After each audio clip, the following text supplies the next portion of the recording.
හරි. මම මුලින්ම මතක් කිරීමක් කරන්නම් ඉන්නේ. අපි කතා කරගෙන හිටියේ ගිණුම්කරණය හා එහි අවශ්‍යතාවය කියන පාඩම. අපි මුලින්ම මේ පාඩමේදී සාකච්ඡා කළා ගිණුම්කරණය කියලා කියන්නේ මොකක්ද කියන එක ගැන. අපි ගිණුම්කරණය කියලා කිව්වේ ව්‍යාපාරයක නැත්නම් ගිණුම්කරන ඒකකයක උනන්දුවක් දක්වන පාර්ශවයන්ට තීරණ ගැනීම සඳහා ප්‍රයෝජනවත් ආර්ථික තොරතුරු සැපීමේ සමස්ත ක්‍රියාවලියට අපි ගිණුම්කරණය කියලා කිව්වා. මෙන්න මේ ගිණුම්කරණය කියන විෂය ඊට පස්සේ අපි කතා කළා ප්‍රධාන අරමුණක් තියෙනවා කියලා. ගිණුම්කරණයේ ප්‍රධාන අරමුණ විදිහට අපි කතා කරේ උනන්දුවක් දක්වන පාර්ශවයන්ට ගිණුම්කරන ඒකකයක් පිළිබඳව තීරණ ගැනීම සඳහා තොරතුරු සැපයීම කියන එක. ඊට පස්සේ අපි කතා කළා ගිණුම්කරණය පිළිබඳ නිර්වචන ඉදිරිපත් කරපු එක එක පාර්ශවයන්. අපි කතා කරා ඇමරිකානු ගිණුම්කරන සංගමයේ මහාචාර්ය ජේබුල්, මහාචාර්ය ඇටර්සන්, ඉංගලන්තයේ වේල්ස් ගණකාධිකාරින්ගේ ආයතනයේ මෙන්න මේ වගේ කට්ටිය අපි සාකච්ඡා කිරීම කළා. ඊට පස්සේ අපි සාකච්ඡා කළා ගිණුම් කරන ඒකකයක් කියන්නේ මොකක්ද කියන එක ගැන. ගිණුම් කරන ඒකකයක්. දැන් මම මෙහෙම දෙයක් කියන්න ඕනේ ඔයගොල්ලන්ට. මේ පාඩම අදින් අපි ඉවර කරන්න පුළුවන්. ඒක නිසා මම අදින් සාමාන්‍යයෙන් තියරි පාඩමක් කරද්දි මම පහුගිය කරුණු ටික මතක් කිරීමක් කරනවා. ඊට පස්සේ ඊළඟ පාඩමෙන් නම් අපිට කරන්න තියෙන්නේ ගණන් හදන ඒවා. ඒවා ඉතින් මතක් කරන්න බෑ. ඒවා මම සාමාන්‍ය විදියට ගණන් හදාගෙන යනවා. ඔයගොල්ලන්ට මේ පාඩම් නම් අනිවාර්යයෙන්ම ගණන් ටික නම් දෙපාරක් තුන් පාරක් හදන්න වෙනවා. හද හුරුව හදා ගන්න වෙනවා. හරි. ඊට පස්සේ මම ඔයගොල්ලන්ට අද හැමෝටම දාලා තියෙනවා අපේ Telegram group එකේ link එකත්. ඔයගොල්ලන්ට ඒ group එකට join වෙලා ඒකේ තියෙන MCQ කරන්න පුළුවන්. MCQ තියෙන්නේ බහුවර්ණ පහකින් සමන්විත වෙන ඒවා. ඔයගොල්ලන්ට පුළුවන් ඒකට ගිහිල්ලා ප්‍රශ්න කරන්න. තාම ප්‍රශ්න ගොඩක් නෑ. මම හිතන්නේ 50ක් වගේ තමයි තියෙන්නේ. මොකද තාම ඔයගොල්ලෝ ඉන්නේ මුල හරියනේ. ඔයගොල්ලන්ට මේ ප්‍රශ්න ටික කරගන්න පුළුවන්කම තියෙනවා. ඊට පස්සේ තව එකට ප්‍රශ්න දානවා මම. එතකොට ඔයගොල්ලන්ට ඒවත් කරන්න පුළුවන්. කැමති අය ජොයින් වෙලා දැන්ම කරගන්න පුළුවන් මේ ටිකක්. හරි. ඊට පස්සේ කලින් දවසේ වීඩියෝ එක අවශ්‍ය නම් මට මැසේජ් එකක් දාලා තියන්න. මම මේ වීඩියෝ එක රෙකෝඩින් එක දෙන්නම් ඔයගොල්ලන්ට. හරි. මොන හරි ප්‍රශ්නයක් තිබ්බොත් පාඩම අතර වර ඒකත් අහන්න. හරි. අපි එහෙනම් කතා කරමු නැවත වතාවක්. අපි කතා කරේ ගිණුම් කරන ඒකකය ගැන. ගිණුම් කරන ඒකකයක් කියලා කියන්නේ ගිණුම් කරන කටයුතු සඳහා පදනම් කරගන්න ලබන ඕනෑම නිශ්චිත ආර්ථික ඒකකයකට අපි ගිණුම් කරන ඒකකයක් කියලා කියනවා. ගිණුම් කරන කටයුතු සඳහා පදනම් කරගන්න ලබන ඕනෑම නිශ්චිත ආර්ථික ඒකකයක් අපි ගිණුම් කරන ඒකකයක් කියලා කියනවා. මේ ගිණුම් කරන ඒකකවල ප්‍රභේද කීයක් තියෙනවද කිව්වා? පහක් තියෙනවා කියලා කිව්වා. මතකද? ගිණුම් කරන ඒකකවල ප්‍රභේද පහක් තියෙනවා කියලා කිව්වා. පළවෙනි එක තමයි පුද්ගල ගිණුම්කරණය. දෙවෙනි එක ඇවිල්ලා ව්‍යාපාර ගිණුම්කරණය. තුන්වෙනි එක ඇවිල්ලා රාජ්‍ය ගිණුම්කරණය. හතරවෙනි එක ඇවිල්ලා ජාතික ගිණුම්කරණය. පස්වෙනි එක ඇවිල්ලා පොදු ගිණුම්කරණය. මෙන්න මේ විදිහට ගිණුම් කරන ඒකකවල ප්‍රභේද තියෙනවා කියලා කිව්වා. ඊට පස්සේ අපි කතා කළා මේ ගිණුම් කරන ඒකකවල තියෙන ලක්ෂණ මතකද? ලාභ අරමුණක් තියෙනව වෙන්නත් පුළුවන් නැති වෙන්නත් පුළුවන්. පුද්ගලික අංශයට අයිති වෙන්නත් පුළුවන් පොදු අංශයට අයිති වෙන්නත් පුළුවන්. නීතිමය පුද්ගල භාවයක් තියෙනව වෙන්නත් පුළුවන් නැති වෙන්නත් පුළුවන් කියලා කිව්වා. ඊට පස්සේ අපි කතා කළා ගිණුම් කරන ඒකක සංකල්පය ගැන. ගිණුම් කරන ඒකක සංකල්පයෙන් කිව්වේ මොකක්ද? ගිණුම් කරණයේදී ව්‍යාපාරය අයිතිකරුවන්ගෙනුයි අනිකුත් පාර්ශ්වයන්ගෙනුයි වෙන්වෙච්ච වෙනම පැවැත්මක් තියෙනවා කියන එක. ඕක තමයි අපි ගිණුම් කරන විෂය ඉගෙන ගන්නකොට දැනගන්න ඕනේ පළවෙනි ප්‍රධානම සංකල්පය. අපි ගණන් හදනකොට අයිතිකරුවෝයි අනිත් කට්ටියගෙන වෙන්වෙච්ච ඒකකයක් විදිහට තමයි ගණන් හදන්නේ. ඒ කියන්නේ අපි හැමතිස්සෙම ගණනක් හදන්නේ ව්‍යාපාරයේ පැත්තෙන් හිතලා විතරයි. අයිතිකරුවන්ගේ පැත්තෙන්වත් වෙන සැපයුම්කරුවෝ තරංකරුවෝ ඒගොල්ලන්ගේ පැත්තෙන් හිතලා නෙමෙයි. අපි හැමතිස්සෙම ගණනක් හදන්න ඕනේ ව්‍යාපාරයේ පැත්තෙන් හිතලා. ඊට පස්සේ අපි සාකච්ඡා කිරීමක් කළා ගිණුම්කරණයේ සපයන තොරතුරු ගැන. අපි සාමාන්‍යයෙන් ගිණුම්කරණයේ සපයන තොරතුරු ගත්තොත් ප්‍රධාන කොටස් දෙකක් තියෙනවා කියලා කිව්වා. එකක් තමයි ප්‍රමාණාත්මක තොරතුරු අනිත් එක ප්‍රමාණාත්මක නොවන තොරතුරු. ප්‍රමාණාත්මක තොරතුරු කියලා කිව්වේ කිසියම් සංඛ්‍යාත්මක අගයකින් ප්‍රකාශ කරන්න පුළුවන් තොරතුරු වලට. ප්‍රමාණාත්මක නොවන තොරතුරු කියලා කිව්වේ කිසියම් සංඛ්‍යාත්මක අගයකින් ප්‍රකාශ කරන්න බැරි තොරතුරු වලට. මේ ප්‍රමාණාත්මක තොරතුරු ගත්තොත් ආයේ ප්‍රධාන කොටස් දෙකක් තියෙනවා කියලා කිව්වා. මතකද? මූල්‍ය තොරතුරුයි මූල්‍ය නොවන තොරතුරුයි. මූල්‍ය තොරතුරු කියලා කිව්වේ නම් මුදලින් මැනීම කරන්න පුළුවන් තොරතුරු. නැත්නම් මූල්‍යමය අගයකින් ප්‍රකාශ කරන්න පුළුවන් තොරතුරු. ව්‍යාපාරයේ සේවකයන්ගේ මුළු වැටුප ලක්ෂ 5යි. ව්‍යාපාරයේ ලාභය ලක්ෂ 10යි. ව්‍යාපාරයේ භාණ්ඩ ගත්තා රුපියල් 50000යි. බැංකු ණයක් ගත්තා ලක්ෂ 2යි. ඒ වගේ. රුපියල් අගයකින් ප්‍රකාශ කරන තොරතුරු වලට මූල්‍ය තොරතුරු කියලා කිව්වා. රුපියල් අගයකින් ප්‍රකාශ කරන්න බැරි සේවක සංඛ්‍යාව 2000යි. ව්‍යාපාරයේ භාණ්ඩ වලින් ව්‍යාපාරයේ පවතින භාණ්ඩ වලින් භාගයක්ම භාණ්ඩ අලෙවි කර ඇත. මේවා මූල්‍යමය අගයක් නැහැ මේවා. ඉතින් ඒ වගේ තොරතුරුට කියන මූල්‍ය නොවන තොරතුරු කියලා. අපි හැමතිස්සෙම ගිණුම් කරන විෂයේදී භාවිතා කරන්නේ මුදලින් මැනීම කරන්න පුළුවන් තොරතුරු. මේ මුදලින් මැනීම කරන්න පුළුවන් තොරතුරු අපි ආර්ථික තොරතුරු කියලා සාකච්ඡා කිරීම කරමු. ඊට පස්සේ අපි කතා කළා තාම අපි ඉන්නේ පළවෙනි දවස් සාකච්ඡා කරපු කොටස්වල අපි කතා කළා ගිණුම්කරණය කියලා කියන්නේ ව්‍යාපාරික භාෂාවක් කියලා. ඊට පස්සේ අපි කතා කළා ගිණුම්කරණය කියන්නේ සම්පත් පාලන මාධ්‍යයක්. ගිණුම්කරණය කියලා කියන්නේ විඥාපන ප්‍රවයක්. ගිණුම්කරණය කියලා කියන්නේ ව්‍යාපාරික භාෂාවක්, සම්පත් පාලන මාධ්‍යයක්, විඥාපන ප්‍රවයක් කියලා අපි සාකච්ඡා කිරීම කළා. ඊටත් පස්සේ අපි කතා කළා ඇල්මැති පාර්ශව ගැන. ඇල්මැති පාර්ශවයන් කියලා අපි කිව්වේ ව්‍යාපාරයකට උනන්දුවක් දක්වන පාර්ශවයන්. මේගොල්ලෝ ගත්තොත් අයිතිකරුවෝ, කළමනාකරුවෝ, ගනුදෙනුකරුවෝ, සැපයුම්කරුවෝ, සේවකයෝ, තරංකරුවෝ, මුල්‍ය ආයතන, රජය, ප්‍රජාව, අනාගත ආයෝජකයෝ මෙන්න මේ වගේ කට්ටිය ඉන්නවා කියලා කතා කළා. ඊට පස්සේ ඒගොල්ලෝ ව්‍යාපාරට උනන්දුවක් දක්වන්නේ ඇයි කියලාත් අපි පසුගිය සතියවල සාකච්ඡා කිරීම කළා. ඊට පස්සේ අපි සාකච්ඡා කළා ගිණුම්කරණයේ තියෙන ප්‍රභේද. නැත්නම් ගිණුම්කරණය කියන විෂය ප්‍රධාන කොටස් දෙකක් තියෙනවා කියලා කිව්වා. පළවෙනි එක ඇවිල්ලා මූල්‍ය ගිණුම්කරණය, දෙවෙනි එක ඇවිල්ලා කළමනාකරණ ගිණුම්කරණය. මූල්‍ය ගිණුම්කරණය කියලා කිව්වේ මොකක්ද? ව්‍යාපාරයක නැත්නම් ගිණුම්කරණ එකකයක අතීත ගනුදෙනු හා සිද්ධීන්ට අදාළ තොරතුරු ආර්ථික තීරණ ගැනීමට සුදුසු වන ආකාරයෙන් සකස් කර ප්‍රධාන වශයෙන් බාහිර පාර්ශ්වයන්ට සැපීමට අපි කිව්වා මූල්‍ය ගිණුම්කරණය කියලා. ඊට පස්සේ අපි මූල්‍ය ගිණුම්කරණේ ක්‍රියාවලියක් කතා කළා. මතකද? යෙදවුම් තියෙනවා, ක්‍රියාවලියක් තියෙනවා, නිමවුමක් තියෙනවා. යෙදවුම් උනේ ගනුදෙනු හා සිද්ධීන්. ක්‍රියාවලිය උනේ හඳුනා ගැනීම හා මැනීම, සටහන් කිරීම, වර්ග කිරීම, සාරාංශ කිරීම, විශ්ලේෂණය කිරීම කියලා කතා කළා. ඊට පස්සේ අපි සාකච්ඡා කළේ මොකක්ද? මූල්‍ය ගිණුම්කරණ ක්‍රියාවලියේ නිමවුම. මූල්‍ය ගිණුම්කරණ ක්‍රියාවලියේ නිමවුම උනේ මොකක්ද? මූල්‍ය ප්‍රකාශන කියන එක. හරි. ඊට පස්සේ අපි කතා කළා කළමනාකරණ ගිණුම්කරණ. කළමනාකරණ ගිණුම්කරණය කිව්වේ මොකක්ද? කළමනාකරණ ගිණුම්කරණය කියලා කිව්වේ ආයතනයක සියලුම කළමනාකරණ මට්ටම් වලට අවශ්‍ය වන පරිදි තීරණ ගැනීමට අවශ්‍ය වන පරිදි පාලනය කිරීම, සැලසුම් කිරීම, වගකීම් ඉටු කිරීමට හැකිවන පරිදි මූල්‍ය හා මූල්‍ය නොවන තොරතුරු සැපීමට අපි කිව්වා කළමනාකරණ ගිණුම්කරණය කියලා. ඊට පස්සේ අපි කතා කළා කළමනාකරණ ගිණුම්කරණයක් ක්‍රියාවලියක් කියලා. මම මේ කියන හැම දෙයක්ම ඔයාගෙන් පේපර් එකක අහන්න පුළුවන්. ඒක නිසා මේව හැම එකක්ම ඔයා පාඩම් කරලා තියාගන්න වෙනවා. බලමු කළමනාකරණ ගිණුම්කරණ ක්‍රියාවලිය. කළමනාකරණ ගිණුම්කරණයක් ක්‍රියාවලියක්. ඒ කියන්නේ පියවර තුනක් තියෙනවා. යෙදවුම්, ක්‍රියාවලිය, නිමවුම් කියලා. කළමනාකරණ ගිණුම්කරණ ක්‍රියාවලිය යෙදවුම් වෙන අතීත තොරතුරුයි, අනාගත තොරතුරුයි. අතීත තොරතුරුයි, අනාගත තොරතුරුයි. ක්‍රියාවලිය වෙන්නේ සැලසුම් කරනවා, අයවැය හදනවා, පාලනය කරනවා. නිමවුම වෙන්නේ අයවැය වාර්තා, ශ්‍රම ඵලදායිතා වාර්තා, පොදු කාර්ය විභජන පත්‍රිකා, ඊට පස්සේ ගිණුම් කරන අනුපාත මෙන්න මේ වගේ දේවල් කියලා අපි සාකච්ඡා කිරීම කළා. ඊට පස්සේ අපි ගිය සතියේ කතා කළා ව්‍යාපාර පරිසරය ගැන. ගිණුම් කරන පරිසරය ගැන. අපි ගිණුම් කරන පරිසරය කිව්වේ මොකක්ද? ගිණුම් කරන පරිසරය කියලා කිව්වේ ගිණුම් කරන කටයුතු කරගෙන යනකොට ඊට බලපෑම් කරන සාධක සහ බලවේග වලින් සමන්විත වෙන පරිසරයට අපි කිව්වා ගිණුම් කරන පරිසරය කියලා. අපි කිව්වා පාර්ශවයක් ගිණුම් කරන්නට බලපාන පාර්ශවයන් නම් වෙන්නේ ඔය සැපයුම් කරුවන්, සේවකයන්, අන් ඒ වගේ කට්ටිය. සාධක කියලා කිව්වේ පාර්ශවයක් නොවන මොකක් හරි බලවේගයකට අපි කිව්වා සාධකයක් කියලා. ඒ අනුව අපි සාධක කීපයක් කතා කළා. ආර්ථික හා දේශපාලන පරිසරය, සමාජ හා සංස්කෘතික පරිසරය, ශිල්පීය හා වෘත්තීය පරිසරය, තාක්ෂණික පරිසරය, නෛතික පරිසරය මෙන්න මේ විදිහට. ඔන්න ඔය ටික සාකච්ඡා කිරීම කරලා තමයි අපි පළවෙනි දවසේ නැවතුනේ. හරි. එහෙනම් අපි ඒත් යන දක්වා අපි පොඩ්ඩක් කතා කරා. අපිට හෝම්වර්ක් කීපයකුත් තියෙනවා මම හිතන්නේ සාකච්ඡා කරන්න. මම ඒ ටික සාකච්ඡා කරලා අද කොටසට එන්න. අද අපිට මේ පාඩම ඉවර කරන්න පුළුවන් වෙයි කියලා මම හිතනවා. බලමු. අපි ගිණුම් කරන හැඳින්වීම තමයි කළේ. මේ දේවල් අපි සාකච්ඡා කළා. ගිණුම් කරන පරිසරයත් අපි මම දැන් පැහැදිලි කරා. හරි. මම හෝම්වර්ක් ටික සාකච්ඡා කරලා අද කොටසට එන්න.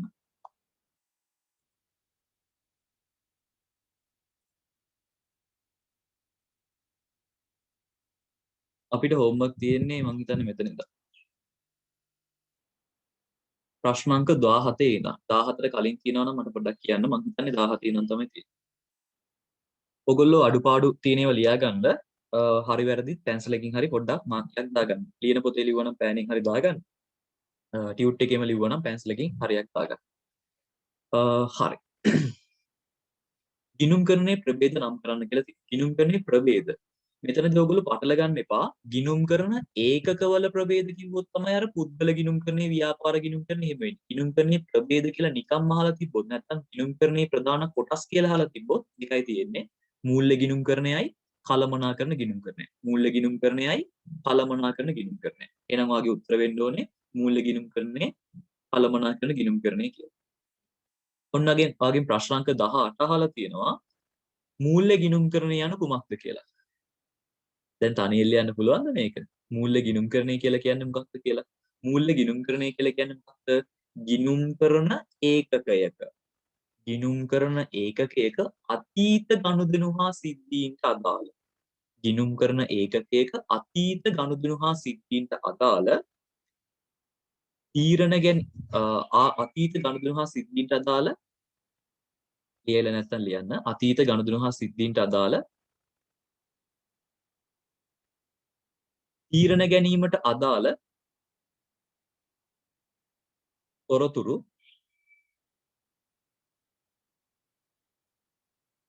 තීරණ ගැනීමට අදාළ තොරතුරු ආර්ථික තීරණ ගැනීමට සුදුසු වන ආකාරයෙන් සකස් කර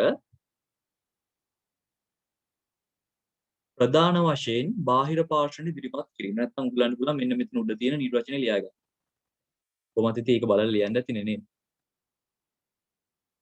ඉතින් මූල්‍ය ගිණුම් කරන්නේ මේක ලියා ගන්න පුළුවන්. මම අර ඔයගොල්ලන්ට ටියුට් එකේ නැතුව හිතලම ලියන්න පුළුවන් ප්‍රශ්න ලියන්න වෙලාවදී කරන්න අනිත් ඒවා නිකන් කියන්න.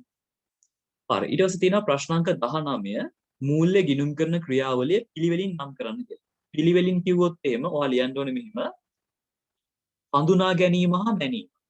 ඒ කියන්නේ අපි ගනුදෙනු හඳුනා ගැනීම හා මැනීම කරනවා. මම ඒවා ඔයාලට කියා දෙනවා. හඳුනා ගැනීම හා මැනීම. ඊට පස්සේ සටහන් කිරීම. හඳුනා ගැනීම හා මැනීම සටහන් කිරීම. මේ පල්ලෙහාට ලියාගෙන යන්න. පළවෙනි එක හඳුනා ගැනීම හා මැනීම. දෙවෙනි එක සටහන් කිරීම. තුන්වෙනි එක වර්ග කිරීම. හතරවෙනි එක ඇවිල්ලා සාරාංශ කිරීම. පස්වෙනි එක ඇවිල්ලා විශ්ලේෂණය කිරීම. පාරක් කියන්න හඳුනා ගැනීම හා මැනීම, සටහන් කිරීම, වර්ග කිරීම, සාරාංශ කිරීම, විශ්ලේෂණය කිරීම. ඒ කියන්නේ මෙන්න මේ මෙතන තියෙන දේවල්. මේ තියෙන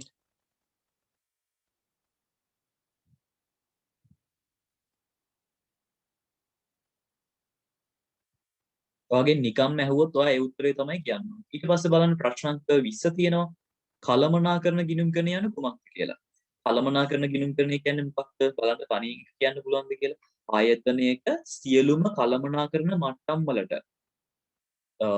ආයතනයක සියලුම කලමනාකරණ මට්ටම් වලට සැලසුම් කිරීම, පාලනය කිරීම, වගකීම් ඉටු කිරීමට හැකිවන පරිදි මූල්‍ය හා මූල්‍ය නොවන තොරතුරු සැපයීම.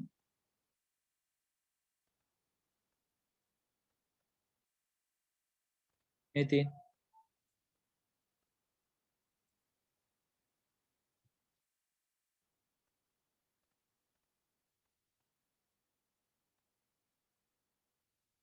ලියා ගන්න බැරි වෙච්ච අය ඉන්නවනම් ලියා ගන්න. මේ හෝම්වර්ක් නේ.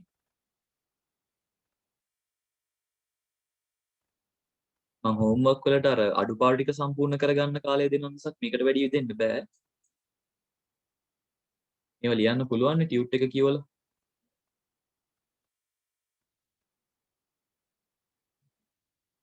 ඊට පස්සේ අපෙන් අහලා තියෙන ඔන්න ප්‍රශ්නාංක 21. මෙන්න මේ ප්‍රශ්නේ මට හොඳට මතකයි ඒක අවුරුද්දේ A level paper එකකත් අහලා තිබ්බා. මේ 21 වෙනි ප්‍රශ්නේ.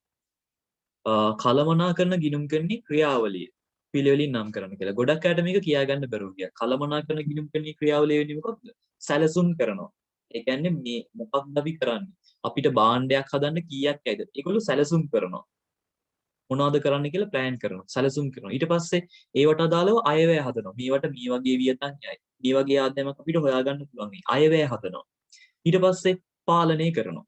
සැලසුම් කිරීම, අයවැය සැකසීම, පාලනය කිරීම. උත්තර වෙන්න ඕනේ ඒක. සැලසුම් කිරීම, අයවැය සැකසීම, පාලනය කිරීම. කියුට් එකේ තියෙන ඒ උත්තරේ මේ තියෙන්නේ.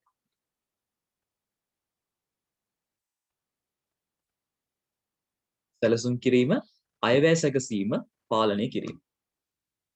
මේ ටියුට් එක අදම ඉවර කරගන්න පාඩම් කරලා ආයෙ මේකට කල් තියාගන්න එපා.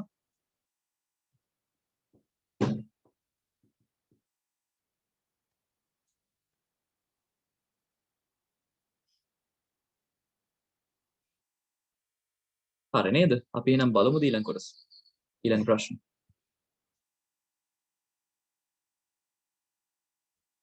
ඊළඟට තියෙන ඔන්න ප්‍රශ්නාංක 22 මූල්‍ය සිද්ධි හතරක් නම් කරන්න. මූල්‍ය සිද්ධි හතරක්. ඒ කියන්නේ මුදලින් මැනීම කරන්න පුළුවන් සිද්ධි. නැත්නම් මුදල් මෙයාගේකින් ප්‍රකාශ කරලා තියෙන සිද්ධි. ඔයාලට ලියන්න පුළුවන් ව්‍යාපාරයේ වාර්ෂික ලාභය රුපියල් ලක්ෂ 2යි.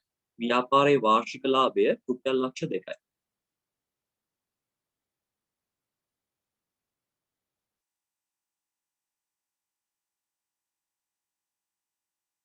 ව්‍යාපාරයේ වාර්ෂික ලාභය රුපියල් ලක්ෂ 2යි. තව එකක් ඔයාලට ලියා ගන්න පුළුවන්.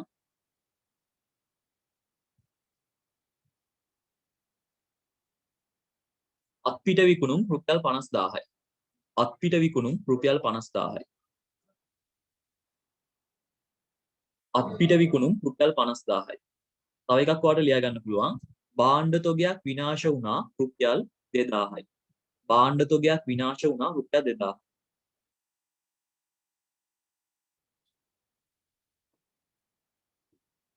ඕනෙම රුපියල් අගයක් තියෙන දෙයක් කිව්වනම් හරි. ඔයාලා ලියලා තියෙන ඕනෙම එකක් හරි බැංකු ණයක් ගත්තා රුපියල් ලක්ෂ 2යි. නැත්නම් සේවක වැටුප් ගෙව රුපියල් 50000යි. විදුලි ගාස්තු ගෙව රුපියල් 1500යි. ඊට පස්සේ භාණ්ඩ ගත්තා රුපියල් 10000යි. ඕනෙම එකක්. ඔයා හතරක් ඉන්න ලියා ගන්න. ඕනෙම රුපියල් අගයක් දාපු එකක්. කඩකුලී ගෙව රුපියල් 10000යි ඕන එකක් ලියා ගන්න. හරි ඊට පස්සේ ප්‍රශ්න අංක 23 අපන් වගින් අහලා තියෙනවා මූල්‍ය නොවන සිද්ධි දෙකක් ඉදිරිපත් කරන්න කියලා. මෙතන මේ මූල්‍ය නොවන සිද්ධි දෙකක් ඉදිරිපත් කරනකොට ඔයගොල්ලෝ පොඩ්ඩක් මතක තියාගන්න මම මේක අර අපි පන්තියේ ගම්පා පන්ති කරද්දී මම මේක ඔයගලන්ට බෝඩ් එකේ ඇඳලත් පෙන්නුවා. සාමාන්‍යයෙන් අපි ගත්තොත් මූල්‍ය නොවන සිද්ධි ගත්තොත් ඒක ඉදිරිපත් කරන්න පුළුවන් ආකාර දෙකක් තියෙනවා. එකක් තමයි අපිට කියන්න පුළුවන් නිකන් අද වහී නේද? ඒකත් මූල්‍ය නොවන එකක්. හැබැයි අපි ඒ වගේ ඒවා මේවට ලියන්න එපා. මෙන්න මේ වගේ ප්‍රශ්නයකදී මම ඕනනම් මේක ලියලා පැහැදිලි කරලා පෙන්නන්නම් ඔයාලට. සාමාන්‍ය අපේ ගිණුම්කරණයේ තියෙන තොරතුරු ගත්තොත් ගිණුම්කරණයේ තියෙන තොරතුරු නැත්නම් ගනුදෙනු කියලා ලියන්නත් පුළුවන්. තොරතුරු නැත්නම් ගනුදෙනු හා සිද්ධීන්. ගනුදෙනු හා සිද්ධීන් ගත්තොත් අපිට මූලිකවම ප්‍රධාන කොටස් දෙකකට බෙදන්න පුළුවන්. එකක් තමයි ප්‍රමාණාත්මක තොරතුරු. අනිත් එක ප්‍රමාණාත්මක නොවන.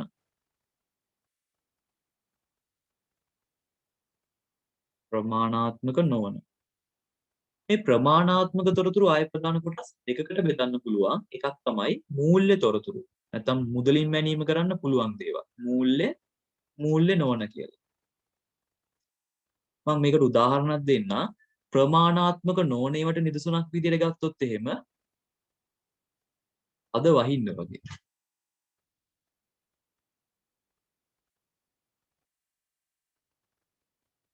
ඒ වගේ දෙයක්. ඒ කියන්නේ ප්‍රමාණයකින් සඳහන් කරන්න බැරි මොකක් හරි දෙයක්. අද රස්නේ, අද වහින්න වගේ. ඒ වගේ දෙයක්. ඊට පස්සේ ප්‍රමාණාත්මක ගත්තොත් කිසියම් ප්‍රමාණයක් සහිතව. ඒ කියන්නේ සේවක සංඛ්‍යාව 2000යි. ව්‍යාපාරයේ අද දින රැකියාවට නොපැමිණි සේවකයන් පිරිස 2යි. ඒ වගේ. නැත්නම් අද දින කොවිඩ් මරණ සංඛ්‍යාව ඊයේ දින කොවිඩ් මරණ සංඛ්‍යාව 10යි. මේ වගේ. ඒ කියන්නේ අර සංඛ්‍යාත්මක අගයකින් ප්‍රකාශ කරන්න පුළුවන්. අපි ඒවට කියන ප්‍රමාණාත්මක කියලා. ඒ වලිනුත් මුදල්මය අගයක් නම් තියෙන්නේ මූල්‍ය තොරතුරු කියලා කියන උදාහරණයක් විදිහට විදුලි ගාස්තු ගෙවුවා රුපියල් 1000යි. විදුලිය ගෙවුවා රුපියල් 1000යි. මූල්‍ය නොවන එකක් වෙන්නේ සේවක සංඛ්‍යාව. ඒ කියන්නේ සංඛ්‍යාත්මක අගයක් තියෙනවා මුදල් නැහැ. මුදල්මය අගයක් නැති සංඛ්‍යාත්මක අගයක් තියෙනවා. සේවක සංඛ්‍යාව.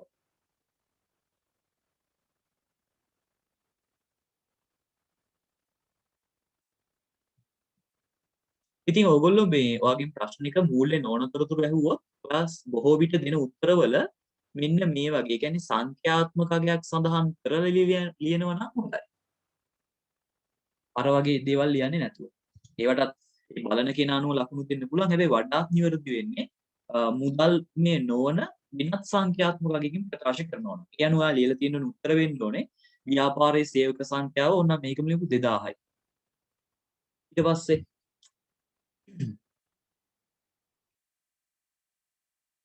ව්‍යාපාරයේ ණයගැතියෙක් මිය ගොස් ඇත. එක්කෙනෙක් මැරෙලානේ.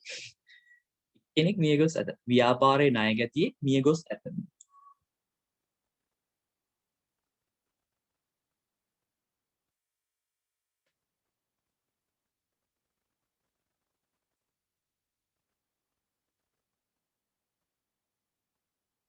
හරි නේද?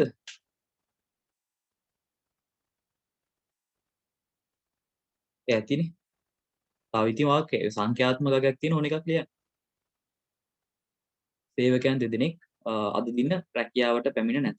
ඒ වගේ දේවල්.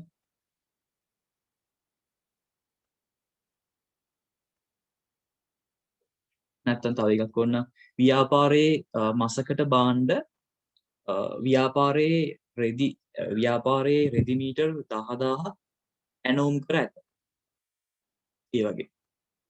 ඊට පස්සේ ප්‍රශ්න අංක 24 තියෙනවා මූල්‍ය ගිණුම්කරණය හා කළමනාකරණ ගිණුම්කරණ අතර වෙනස්කම් දෙකක් ඉදිරිපත් කරන්න. මෙන්න මේ වගේ ප්‍රශ්නකට උත්තර ලියද්දි සැලකිලිමත් වෙන්න ඕනේ උත්තර ලියන විදිය. මේ වගේ ප්‍රශ්නකට උත්තර ලියද්දි මුලින්ම මේක දෙකකට බෙදා ගන්න. දෙකකට බෙදලා එක පැත්තක ලියන්න මූල්‍ය ගිණුම්කරණය අනිත් පැත්තේ ලියන්න කළමනාකරණ ගිණුම්කරණය කියලා. මුලින්ම කොටස් දෙකකට බෙදලා ලියනවා නම් හොඳයි. එක පැත්තක මූල්‍ය ගිණුම්කරණය අනිත් පැත්තේ කළමනාකරණ ගිණුම්කරණය කියලා ලියන්න. ඊට පස්සේ වෙනස්කම් පිළියෙල. පාගිනේ මේ කළමනාකරණ ගිණුම්කරණ අනිත් පැත්තේ මූල්‍ය ගිණුම්කරණ. මූල්‍ය ගිණුම්කරණේ පැත්තේ ලියන්න පුළුවන් සපේන තොරතුරු සාරාංශගතය. කළමනාකරණ ගිණුම්කරණේ පැත්තේ ලියන්න පුළුවන් විශ්ලේෂණාත්මකව තොරතුරු සපයයි. මූල්‍ය ගිණුම්කරණේ පැත්තේ ලියන්න පුළුවන් අතීත තොරතුරු යොදා ගනී. කළමනාකරණ ගිණුම්කරණේ පැත්තේ ලියන්න පුළුවන් අතීත හා අනාගත තොරතුරු යොදා ගනී. ඊට පස්සේ මූල්‍ය ගිණුම්කරණේ පැත්තේ ලියන්න පුළුවන් ප්‍රධාන වශයෙන් බාහිර පාර්ශ්වයන්ට සපයයි. කළමනාකරණ ගිණුම්කරණේ පැත්තේ කළමනාකරුවන්ට සපයයි. නැත්නම් අභ්‍යන්තර පාර්ශ්වයන්ට සපයයි. අන්න ඒ වගේ ලියන්න පුළුවන්. ඒකත් ටියුට් එකේ තියෙනවට බලලා ලිව්ව හැකි.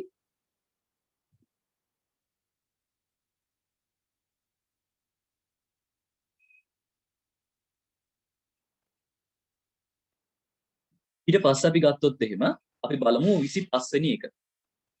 25 වෙනි එක වගේ අහලා තිනවා කළමනාකරණ ගිණුම්කරණ පද්ධතියක ප්‍රධාන අරමුණු දෙකක්. මම ඔයගලන්ට කලින් දවස් කිව්වා මේ ප්‍රශ්නෙට උත්තරේ ටියුට් එකේ වෙනම දාලා නැහැ. වෙනම දාලවත් අපි highlight කරලාවත් අපි ලියාගත්තේවත් නැහැ. මම කිව්වා මේක පුළුවන් නම් ලියන්න කියලා ඔයගලන්ට ගිය සතියේ. කළමනාකරණ ගිණුම්කරණ පද්ධතියක ප්‍රධාන අරමුණු දෙකක් වෙන්නේ එකක් තමයි ලියා ගන්න ලියලා නැත්නම් කළමනාකරුවන්ට තීරණ ගැනීම සඳහා තොරතුරු සැපීම. කළමනාකරුවන්ට තීරණ ගැනීම සඳහා තොරතුරු සැපීම. කළමනාකරුවන්ට තීරණ ගැනීම සඳහා තොරතුරු සැපීම. පළවෙනි එක කළමනාකරුවන්ට තීරණ ගැනීම සඳහා තොරතුරු සැපීම.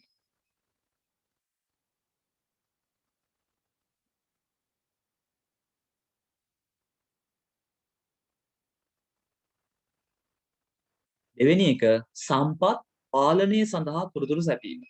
සම්පත් පාලනය සඳහා නැත්නම් සම්පත් පාලනය කිරීමට තොරතුරු සැපීම. සම්පත් පාලනය කිරීමට තොරතුරු සැපීම.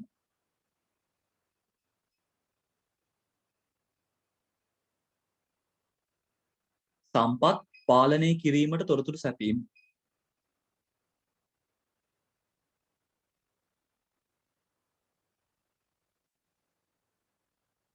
හරිනේ දෙන අපි බලමු ඊළඟ එක. ආපාරක් ඕන කියන්නද කරුණු දෙක? ආපාරක් කියන්නම් ඕන කළමනාකරුවන්ට සැලසුම් කිරීම සඳහා නැත්නම් කළමනාකරුවන්ට තීරණ ගැනීම සඳහා තොරතුරු සැපීම. අනිත් එක ඇවිල්ලා සම්පත් පාලනය කිරීමට තොරතුරු සැපීම. ඔය දෙක තමයි කළමනාකරණ පද්ධතියක ප්‍රධාන වූ දෙකක් වෙන්නේ. ඊට පස්සේ බලන්න ඔයගෙන් අහලා තිනවා ප්‍රශ්න අංක 26 මූල්‍ය ගිණුම්කරණයේ ප්‍රධාන පරමාර්ථය ලියා දක්වන්න කියලා. මූල්‍ය ගිණුම්කරණයේ ප්‍රධාන පරමාර්ථය. මොකක්ද? ඒක තමයි අපි අර ටියුට් එකේ මුලින්ම කතා කළේ. උනන්දුවක් දක්වන පාර්ශවයන්ට තීරණ ගැනීම සඳහා ප්‍රයෝජනවත් තොරතුරු සැපීම.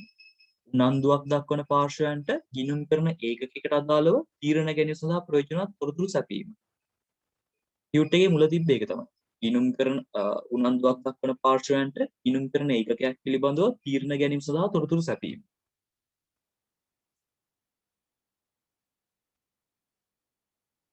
ටියුට් එකේ මුල කියන අර පළවෙනි පිටුව වගේ අපි කතා කළේ මුලින්ම ගිණුම් කරන්නේ ප්‍රධාන අරමුණ කියලා. ඒක තමයි මේ ලියලා තියෙන්නේ.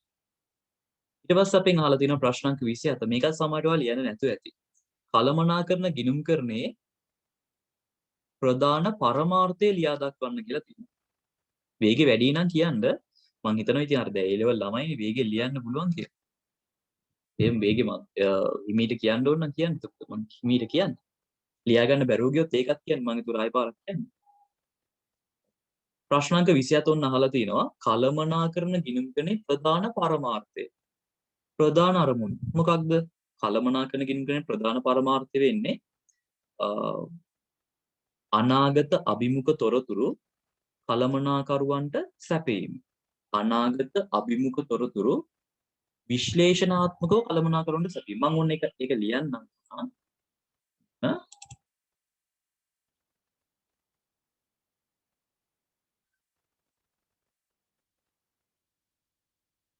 අනාගත අභිමුඛ තොරතුරු කළමනාකරුවන්ට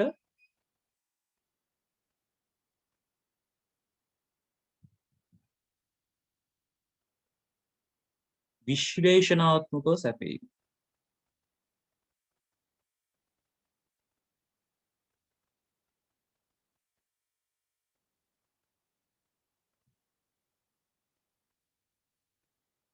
අනාගත අභිමුඛ තොරතුරු කළමනාකරුවන්ට විශ්ලේෂණාත්මකව සැපීම. ඒ කියන්නේ අනාගත අභිමුඛ තොරතුරු කියලා කියන්නේ අනාගතය සම්බන්ධව තීරණ ගන්න පුළුවන් තොරතුරු කළමනාකරුවන්ට විශ්ලේෂණාත්මක. ඒ කියන්නේ තීරණ ගන්න වඩාත් පහසු වන ආකාරයෙන් සැපීම තමයි කළමනාකරන ගිණුම්කරණයේ ප්‍රධාන අරමුණ වෙන්නේ. කියාගන්න කොට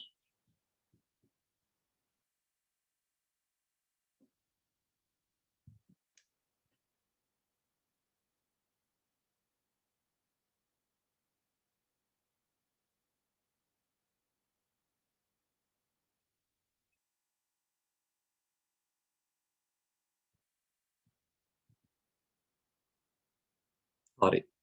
අපි එනම් බලමු ඊළඟ ප්‍රශ්නේ.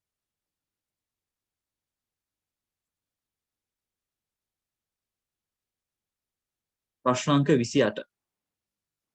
පහත් සඳහන් කරුණු වලට අදාළව කළමනාකරන ගිණුම්කරණය හා මූල්‍ය ගිණුම්කරණය අතර වෙනස දක්වන්න කියලා තියෙනවා. පහත සඳහන් කරුණු වලට අදාළව. මෙන්න මේ જાතිය ප්‍රශ්නේ ගොඩක් ඔයගලගේ ෆස්ට් ටර්ම් සෙකන්ඩ් ටර්ම් වල වගේ අහලා තියෙනවා. මේක නම් නිතරම වගේ අහනවා. අනිවාර්යෙන් වෙන වගේ ප්‍රශ්නයක් තමයි මේ අහලා තියෙන්නේ. මේ කරුණු දෙකම අනිවාර්යෙන් ඉන්නවා කියන්න බෑ. මේ විදිහට තමයි ඉන්නේ. මේකෙන් ප්‍රශ්නයක් එනවම තමයි. බලන්න පළවෙනි කරුණ තොරතුරු භාවිතා කරන පාර්ශවයන්. කළමනාකරන ගිණුම්කරණය නම්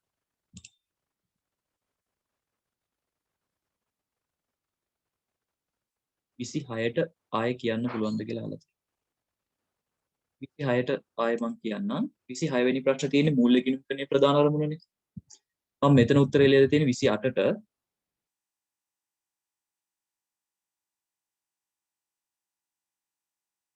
26ට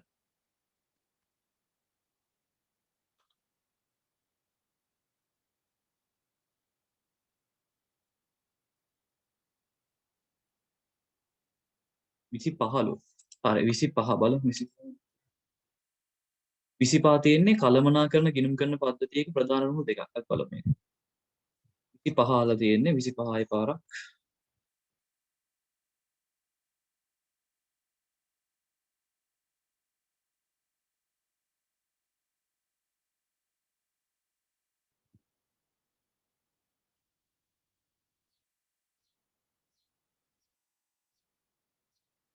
තීරණ ගැනීම සඳහා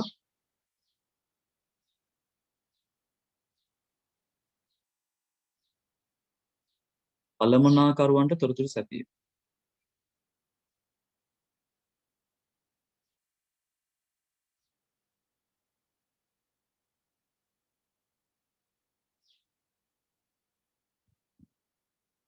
සැපයීම.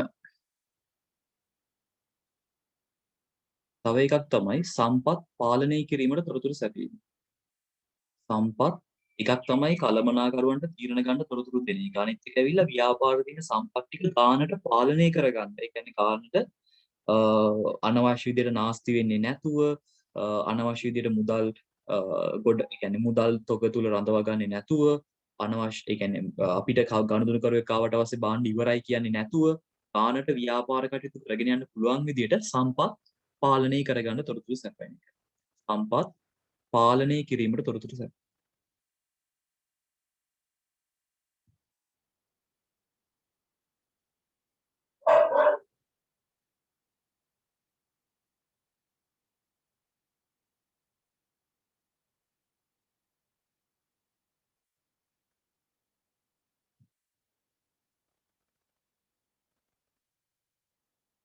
හරි. ඊට පස්සේ අහලා තියෙන තව ප්‍රශ්නයක් 27ට කියන්නකෝ කියලා. 27. කියාගෙන නෑ නේ කට්ටිය.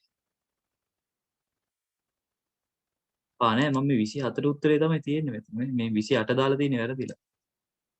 මේ තියෙන 27ට උත්තරේ. මේ 27ට උත්තරේ තමයි මෙතන තියෙන්නේ. අනාගත අභිමුඛ තොරතුරු කළමනාකරනට විශ්ලේෂණාත්මකව සැපේ. මම මේ අංකේ දාලා තියෙන්නේ වැරදියට. 27. අනිත් ටික නම් ටියුට් එකේ තිබ්බ මේ ප්‍රශ්න දෙක තමයි වැඩිපුර දාලා තියෙන්නේ. ඔයගලන්ට මම ගිස්තේත් මම හිතන්නේ කිව්වා වැඩිපුර දාලා තිබ්බේ මේ ප්‍රශ්න දෙක තමයි. 27 උඩින්ම තියෙන්නේ ඊට පස්සේ 25 තියෙන්නේ.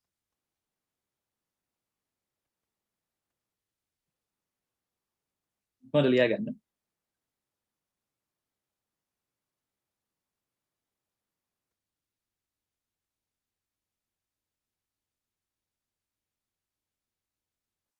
ඒ වගේ ලියා ගන්න බැරුව ගියොත් කියන්නේ එතකොට මම ඊටික දාන්නම් ආපහු. ඔය සමහර වෙලාවට ඉතින් මේ network slow වුණොත් එහෙම කියන එක කැඩි කැඩි හෙන්නත් පුළුවන්. ඒක පොඩ්ඩක් කියන්න. හැබැයි මෙමය ඉතින් ඔයගොල්ලන්ගේ network slow වුණොත් ඒක වෙයි. මතක ඇතුව මේ සති දෙකකට පාරක්වත් පොඩ්ඩක් Zoom app එක අප්ඩේට් එකක් තියෙනවද කියලා පොඩ්ඩක් බලන්න. මොකද අප්ඩේට් එකක් තියෙනවා නම් අනිවාර්යෙන් අප්ඩේට් එක දෙන්න වෙයි ඔයගොල්ලන්ට. නැත්නම් පාඩමක් අතර වාරේ මුලට යන්න වෙයි. දෙතුන් පාරක් මුලට යන්න වෙනවා කියලා කියන්නේ ඒක අප්ඩේට් එකක් ඇවිල්ලා කියන එක. ඒක නිසා කල්පනාවෙන්. මොකද නැත්නම් පාඩම් වලට ගොඩක් බාධා වෙන්න පුළුවන් එහෙම. හරි. ඉතින් අපි දන්නේ නැහැ නේද මේ යන විදිහට කොච්චර කාලයක් මෙහෙම කරන්න වෙයිද කියලා. අනිත් ඒ දැන් ඔයගොල්ලන්ට අනිත් දවසේ මේ ටියුට් එකක් දෙන්න වෙනවා. දැන් අද මේ පාඩම ඉවර කරාම ටියුට් එක දෙන්නත් වෙනවා. ඒකත් ලොකු ප්‍රශ්නයක් දැන්. මම ඒකට මොකක් හරි වැඩපිළිවෙලක් හදන්නම්. හරි. එහෙනම් මම යනවා ටියුට් එකට.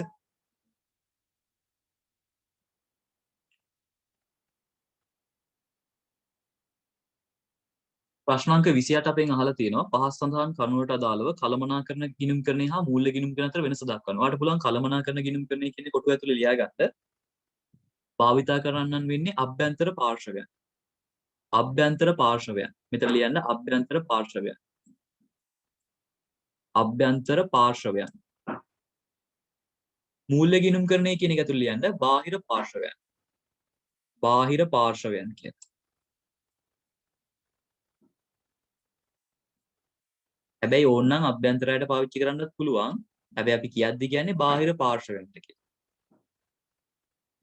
කළමනාකරන ගිණුම්කරණ නම් අභ්‍යන්තර පාර්ශවයන්, බාහිර මූල්‍ය ගිණුම්කරණ බාහිර පාර්ශවයන්. වාර්තා කිරීමේ වාර ගාන ගත්තොත් කළමනාකරන ගිණුම්කරණේ වාර ගානක් තියෙනවද? නැහැ. සීමිත හා නිශ්චිත වාර ගණනක්. sorry. කළමනාකරන අවශ්‍යතාවය මත. කළමනාකරන අවශ්‍යතාවය මත. කළමනාකරන අවශ්‍යතාවය මත. ඒ කියන්නේ ඕනනම් දවසකට හදන්නත් පුළුවන්, පැයකට හදන්නත් පුළුවන්, සතියකට හදන්නත් පුළුවන්. ඕනෙම කළමනාකරුවන්ගේ අවශ්‍යතාවය මත එක තීරණය වෙනවා. කළමනාකරන අවශ්‍යතාවය මත.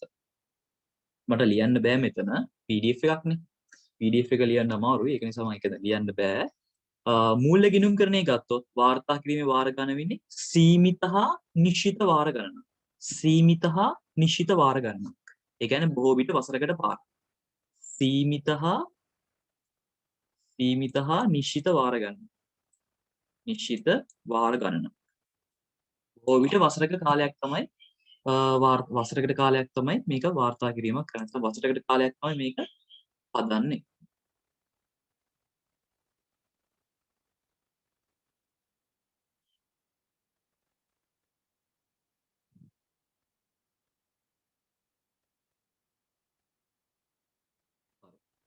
මේ විදිහට ලියාගෙන ඉන්න ඕනේ ඔක.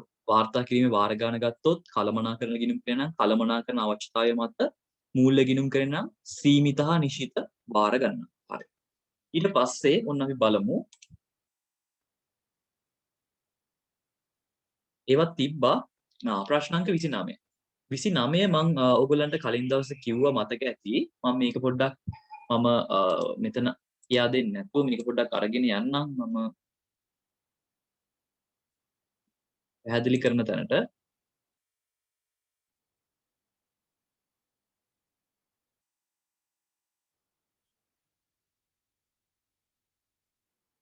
හරි. දැන් ඔයගොල්ලෝ බැලුවොත් මේ 29 වෙනි ප්‍රශ්නේ අපෙන් අහලා තියෙන්නේ පහත දැක්වෙන එක් එක් අවස්ථාවට වඩාත් අදාළ වන්නේ මූල්‍ය ගිණුම් කරනේද කළමනාකරන ගිණුම් කරනේද යන දක්වන්න කියලා. එතකොට මෙන්න මේ වගේ ප්‍රශ්නයකට උත්තර ලියද්දී ඔයාලට පුළුවන් මුලින්ම ඔයගොල්ලෝ දැන් ඉගෙන ගත්තා මූල්‍ය ගිණුම් කරනේ තොරතුරු සපයන්නේ කාටද?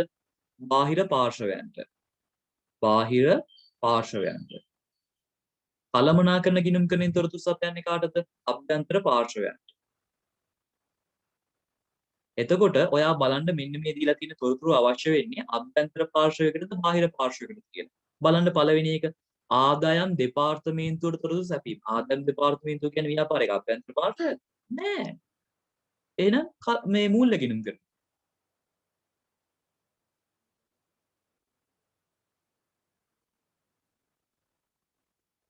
ඊට පස්සේ අංක 2 කර්මාන්ත ශාලාවේ. කර්මාන්ත ශාලාව කියන්නේ ව්‍යාපාරය ඇතුලේ ශ්‍රම ඵලදායීතාවය. ඒ කියන්නේ සේවකයන්ගෙන් මොන සේවකයද හොඳටම වැඩ කරන්නේ. හොඳම ඒ කියන්නේ වැඩිපුරම භාණ්ඩ ප්‍රමාණයක් නිෂ්පාදනය කරන්නේ කවුද? ඒ වගේ ශ්‍රමයේ ඵලදායීතාව දැක්වෙන වාර්තාවක්. ඒ ඕනි කරන්නේ කළමනාකරුවා. මොකද හදිසි ඇනවුමක් වගේ තියෙනවා නම් අපිට පුළුවන් ශ්‍රම ඵලදායීතාව වැඩි සේවකයෝ යොදා ගන්න. මේක මේ ඕනේ කියන්නේ කළමනාකරන ගිණුම. කළමනාකරුවන්.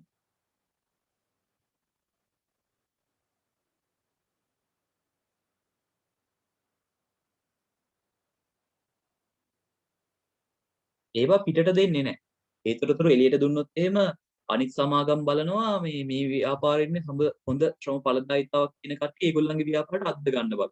ඒක නිසා මේ වගේ තොරතුරු දෙන්නේ නැහැ. ශ්‍රම ඵලදායීතාව සම්බන්ධව දෙන්න කැමති නැහැ ඒගොල්ලෝ. අංක 3 සමාගමේ සංස්ථා ප්‍රකාශයේ අඩංගු කිරීම සඳහා එහි කාර්යඵල මම මේක පොඩ්ඩක් කියා දෙන්නම්. පිළිබඳ ඓතිහාසික තොරතුරු සැපීම. ඔයාට මේකට උත්තරය ගන්නකොට මම මෙහෙම අහන්නම්. මෙතන ඉන්නවනේ දැන් ඔයගොල්ලෝ කට්ටියම ඔයාලගෙන් කාට හරි කෙනෙකුට කියන්න පුළුවන්ද මේක අයිති වෙන්නේ මෙන්න මේ අංක 3ට උත්තරේ වෙන්න ඕනේ මූල්‍ය ගිණුම් කරනද කළමනාකරන ගිණුම් කරනද කියලා.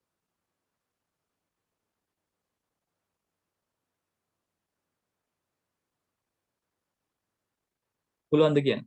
එක අකුරකින් කිව්වත් කමන්නේ. මූල්‍යද කළමනාකරන. පුළුවන් නම් කියන්න ටක් ගාලා මෙසේජ් එකක් දාන්න. 3ට උත්තරේ.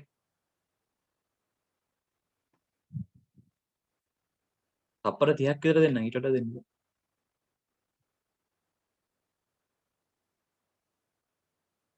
ඕක කවුරුත් දැන් තප්පර 30ක් විතර දෙන්නම් කවුරු හරි කෙනෙක් කියන්න. මූල්‍යද කළමනාකරන.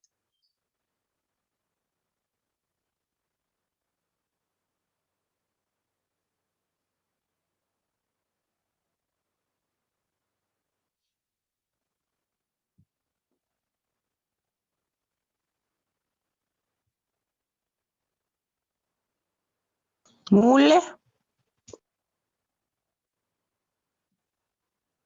හරි කවුරුත් කියන්නේ නැහැ වගේ. හරි දැන් මේක බැලුවොත් එහෙම ඔයගොල්ලෝ සංස්ථා ප්‍රකාශය කියන එක නම් දන්නේ නැහැ. ඒක හරි. එතකොට ඒක නිසා ඒ වාක්‍යයෙන් කියන්න බෑ. ඊට පස්සේ කාර්යඵල කියන එකත් දන්නේ නැතුව ඇති. ඒක නිසා ඒකක් කියන්න බෑනේ. හැබැයි මම කාර්යඵල කියන එක මෙහෙම කියන්නම්. මේ කාර්යඵලය කියලා කියන්නේ ඒ කාර්යයේ ප්‍රතිඵලය. නිකන් මේකේ අදහසක් තියෙනවා ලාභය. ලාභදායීත්වය. ලාභය ලාභදායීත්වය. ඒ වගේ තේරුමක් තමයි තියෙන්නේ. ලාභේ නැත්නම් ලාභදායීත්වය. පිළිබඳ ඓතිහාසික තොරතුරු. ඓතිහාසික තොරතුරු සාමාන්‍යයෙන් සපයන්නේ මොකෙන්ද? මූල්‍ය ගිණුම්කරණයෙන්. ඓතිහාසික තොරතුරු සපයන්නේ මූල්‍ය ගිණුම්කරණය. කළමනාකරණ ගිණුම්කරණය සපයන්නේ අනාගත අභිමුඛ තොරතුරු. හැබැයි යොදා ගන්නවා ඓතිහාසික තොරතුරුයි අනාගත තොරතුරුයි. සපයන්නේ අනාගත තොරතුරු. දැන් මේක තින්නේ ඓතිහාසික තොරතුරු සැපීමට කියන එකනේ. ඉතින් ඔයගලන්ට මෙන්න මේ වාක්‍යෙම උත්තරේ ගන්න පුළුවන් මූල්‍ය ගිණුම්කරණය කියලා. මූල්‍ය ගිණුම්කරණය. නැත්නම් මම මේක කියන්නම් සංස්ථා ප්‍රකාශයක් කියන්නේ මොකක්ද කියලා. සංස්ථා ප්‍රකාශයක් කියලා කියන්නේ ඔයගොල්ලෝ ඔය සමාගම් තියෙනවනේ. සමාගම් කියලා කියන්නේ අපි ජීවත් වෙන සමාජයේ සමාගම් වර්ග දෙකක් තියෙනවා. සමාගම් වර්ග දෙකක් තියෙනවා. දෙකක් නෙමෙයි තුනක් තියෙනවා. මම දැනට ගන්නම් දෙකක් කියලා. මම ව්‍යාපාර අධ්‍යයනයේ නෙමෙයි නුගන්නන්නේ. ඒක නිසා මම ගන්නම් මෙහෙම. ප්‍රධාන සමාගම් වර්ග දෙකක් තියෙනවා. සීමා සහිත සමාගම් වර්ග දෙකක් තියෙනවා. එකක් තමයි සීමා සහිත පොදු සමාගම්. අනිත් එක ඇවිල්ලා සීමා සහිත පුද්ගලික සමාගම්. සීමා සහිත සමාගම් වර්ග දෙකක් තියෙනවා. එකක් සීමා සහිත පොදු. පොදු එකට උදාහරණයක් තමයි ඩයලොග් සමාගම. පුද්ගලිකයකට උදාහරණයක් තමයි රංජල් ලංකාව. නැත්තම් මොබිටෙල් එක. ඒ වගේ. එතකොට මොබිටෙල් කියන්නේ පුද්ගලික සමාගමක්. රංජල් ලංකාවක මතක තියාගන්න ඒක ලේසි. රංජල් ලංකාව කියන්නේ පුද්ගලික සමාගමක්. ඩයලොග් ආයතනය කියන්නේ පොදු සමාගම. ඒක ලෝකයේ රටවල් ගොඩක තියෙනවා. ඩයලොග් ආයතන. එතකොට මෙන්න මේ පුද්ගලික සමාගම් නෙමෙයි. මෙන්න මේ කට්ටිය නෙමෙයි. මෙන්න මේ පොදු සමාගමක. පොදු සමාගමක අයිතිකරුවෙක් වෙන්න ඕගොල්ලන්ටත් පුළුවන්. එහෙම පුළුවන් වෙන්නේ කොටස් මිලදී ගැනීම. කොටස් මිලදී ගැනීමෙන් ඕගොල්ලන්ට පුළුවන් මෙන්න මේ පොදු සමාගමක අයිතිකරුවෙක් වෙන්න. ඒ කියන්නේ ඕගොල්ලන්ට ඕන ඩයලොග් ආයතනයේ අයිතිකරුවෙක් වෙන්න පුළුවන්. එහෙනම් ඩයලොග් ආයතනයේ කොටස් ගන්න වෙනවා. මෙන්න මේ කොටස් සමාගමක් ඒගොල්ලන්ගේ කොටස් මිලදී ගන්න කියලා පොදුවේ මහජනතාවට ආරාධනා කරමින් නිකුත් කරන ප්‍රකාශනයට අපි කියනවා සංස්ථා ප්‍රකාශයක් කියලා. සීමා සහිත පොදු සමාගමක් තම කොටස් මිලදී ගන්නා ලෙස මහජනතාවට ප්‍රසිද්ධිය ආරාධනා කරමින් නිකුත් කරන ප්‍රකාශනයක්. අපි කියනවා සංස්ථා ප්‍රකාශනයක් කියලා. මේක ව්‍යාපාර අධ්‍යයනයේ ඔයගොල්ලන්ට කියා දෙයි. සීමා සහිත පොදු සමාගමක කොටස් මිලදී ගන්නා ලෙස ප්‍රසිද්ධිය ආරාධනා කරමින් නිකුත් කරන ලේඛන. මේක පත්‍රවල තියෙනවා. ඔය පත්‍රවල ඔය වෙන්දේසි ටෙන්ඩර් නැත්නම් ඔය ගැසට් එක නෑ ගැසට් එකක් එක්ක නෙමෙයි. ඔය නිකන් ඔය අතිරේක වෙළඳ දැන්වීම් තීරුවල වගේ තියෙනවා මේක. කොටස් නිකුත් කරනවා එහෙම කියලා. ඉතින් ඒවට අපි කියනවා සංස්ථා ප්‍රකාශ කියලා. ඒවා ප්‍රසිද්ධියේ හැමෝටම දෙන එකක් නේ. ඉතින් අපි ඒක මූල්‍ය ගිණුම්කරණය කියලා අදහස් කරන්න පුළුවන් එතනදී. අංක 4. ආයතනයකට ලැබුණු ඇණවුමක් සඳහා පිරිරැස්තමේන්තුවක් පිළිල කරන්න. ඒ කියන්නේ අපිට ඕඩර් එකක් හම්බ වෙන ඕඩර් එකට යන ගාන තීරණය කරන්න. මොකක්ද ඕනේ කරන්නේ? කළමනාකරණ ගිණුම්කරණය.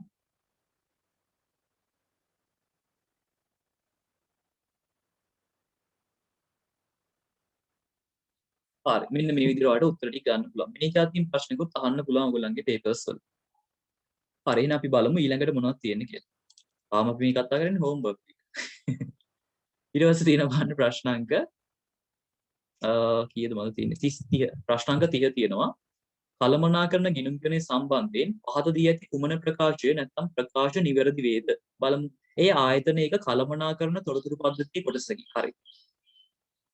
ඒ සංවිධානයක මෙහෙයුම් කටයුතු සැලසුම් කිරීමට හා පාලනයට යොදා ගැනීම. මතකද කළමනාකරණ ක්‍රියාවලියේම තිබ්බ සැලසුම් කිරීම, අයවැය සැකසීම් පාලනය කිරීම. හරිනේ. එය බාහිර පාර්ශවයන්ට දෙන්නේ නැහනේ. තීරණ ගරණීමට නෙමෙයි ගැනීමට වෙන්න ඕනේ මෙතන.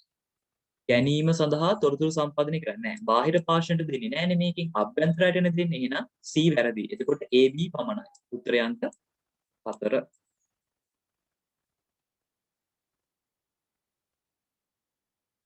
ප්‍රශ්නාංක 31 බලමු අපි එහෙනම්. පහත දැක්වෙන තොරතුරු කාණ්ඩ අතරින් කළමනාකරණ තොරතුරු පද්ධති මගින් ගණිත කරනු ලබන තොරතුරු පමණක් ඇතුළත් කාණ්ඩය කුමක්ද කියලා අහලා තියෙනවා. බලමු අපි අයවැය ලේඛන නම් හරි. ඒ කියන්නේ අපෙන් අහලා තිනවා කළමනාකරණ තොරතුරු පද්ධති මගින් ගණිත කරන තොරතුරු ඇතුළත් කාණ්ඩය. අයවැය ලේඛන හරි. දෛනික පරිභෝජන වාර්තාත් හරි. සැසඳුම් ප්‍රකාශන නෑනේ. සැසඳුම් ප්‍රකාශන කියන එක ඔයගොල්ලෝ මෙතන ඉන්න අය කොමර්ස් කරලා තියෙනවා නම් ඔයගොල්ලෝ 10 වසරේදීත් හැදුවා. බැංකු සැසඳුම් බැංකු සැසඳුම් ඒවා හදන්නේ මූල්‍ය ගිණුම් කරන්නේ. සැසඳුම් ප්‍රකාශන කියන ඒවා හදන්නේ මේ මූල්‍ය ගිණුම් කරන්නේ. ඒක නිසා එක වැරදි. ඒක වෙන්න බෑ. ප්‍රසිද්ධිත මූල්‍ය ප්‍රකාශන. ප්‍රසිද්ධිත කියවහම ඒක හදන්නේ නැහැ. ඒක ඇවිල්ලා මූල්‍ය ගිණුම් කරන්නේ. මේක වෙන්න බෑ. එක වැරදි. දෙක වැරදි. අනිත් ඒවා හරි. ද්‍රව්‍ය දෛනික ඵලදායිතා වාර්තා හරි. දෛනික ශ්‍රම පරිභෝජන වාර්තා ඒවා හරි. ඔයගොල්ලෝ තාම මේක බැරි නම් ප්‍රශ්නයක් නැහැ. දැන් මේකෙන් හරි ඉගෙන ගන්න.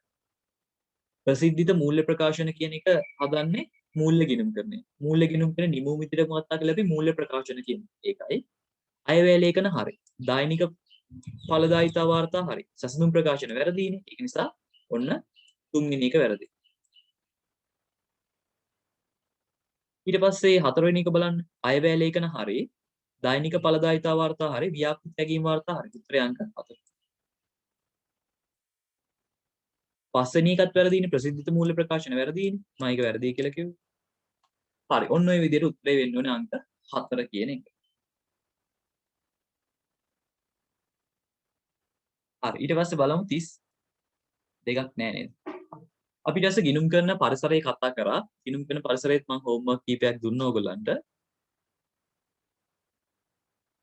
හරි. අපෙන් ඔන්න අහලා තියෙනවා ප්‍රශ්න අංක 32. ගිණුම් කරන පරිසර සාධක නම් කරා. ආර්ථික හා දේශපාලන, ශිල්පීය හා වෘත්තීය, සමාජ හා සංස්කෘතික, නෛතික පරිසරය, තාක්ෂණික පරිසරය. ඒ ටික නම් ලියා ගන්න පුළුවන් නේද? මේ උඩ තියෙනවනේ.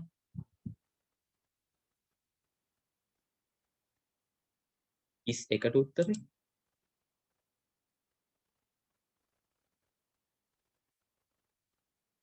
31ට උත්තරේ 4.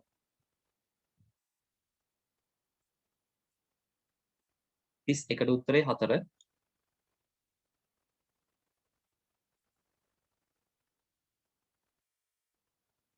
හරි. ඊට පස්සේ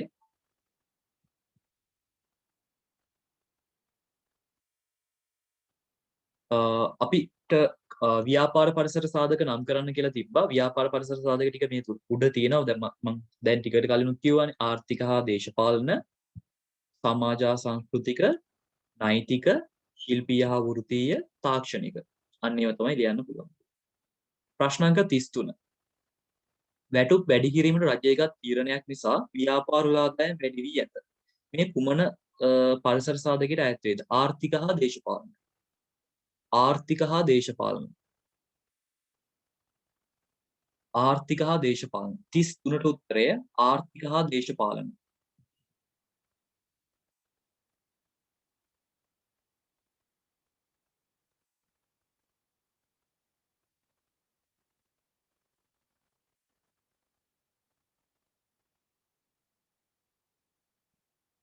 හරි. ඊට පස්සේ 34 ගත්තොත් එහෙම අපෙන් අහලා තිනවා සමාජ හා සංස්කෘතික පරිසර සාධකයට අයත් විචල්යන් දෙකක් නම් කර එක් සාධකයක් ගිණුම් පෙළ බලපාන ආකාරය පැහැදිලි කරන්න. සමාජ හා සංස්කෘතික පරිසරයට අයත් විචල්යන් දෙකක් නම් කර. ඒ කියන්නේ වයස් ව්‍යුහය, පුද්ගල ජීවන රටා, ඊට පස්සේ හැසිරීම්, ඊට පස්සේ ආකල්ප, සිරිත් විරිත්, පුරුදු ඒ වගේ වට ලියන්න පුළුවන්. එක් සාධකයක් ගිණුම් පෙළ බලපාන ආකාරය පැහැදිලි කරන්න.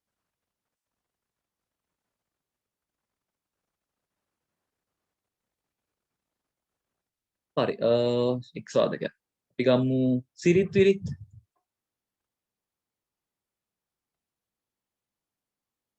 නෑ අපි ගමු සිරිත් විරිත් නෙමෙයි අපි ගමු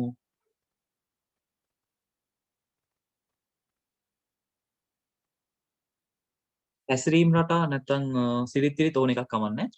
ඔයගලන්ට ලියන්න පුළුවන් සිරිත් විරිත් වගේ එකක් ලිව්වනම් අවුරුදු කාලයට නත්තල් කාලයට වැනි උත්සව සමයන් වලදී අවුරුදු කාලය නත්තල් කාලය වැනි උත්සව කාලවලදී එම උත්සවවලට අවශ්‍ය කරන ද්‍රව්‍ය අලෙවි කිරීමට ව්‍යාපාර බිහිවේ එවැනි ව්‍යාපාර ආරම්භ කිරීමෙන් ව්‍යාපාර ලාභය වර්ධනය කරගත හැකියි. නැත්තම් වාට ලියන්න පුළුවන් මේකේ මම කලින් දවසෙත් පැහැදිලි කරාම පුද්ගල ජීවන රටාව වගේ එකක් ලිව්වොත් වාට ලියන්න පුළුවන් මම ඒක ලියන්නද 34ට උත්තරේ මම ලියන්න.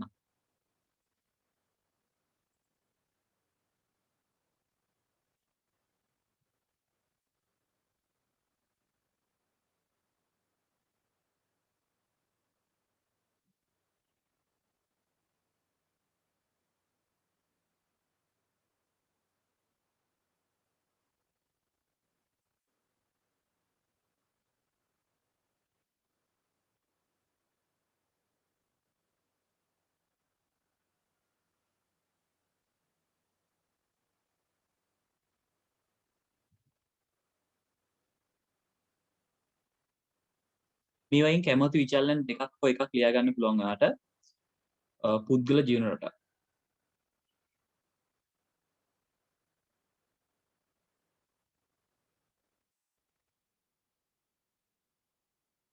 දැන් මේකේ මම මේ පුරුදු කියන එකයි ජීවන රටාවලටයි උත්තරයක් ලියන්නම්. ඒ දෙක අරගෙන ඒ දෙකටම ලියන්නම්කෝ. හැබැයි ඔයගලන්ට මේ සිරිත් පිරිත් ආකල්ප හැසිරීම රටාව වගේ වටතාවලවත් ලියන්න පුළුවන්. මම මේකේ පුරුදු වලට මෙහිම ලියන්නම්.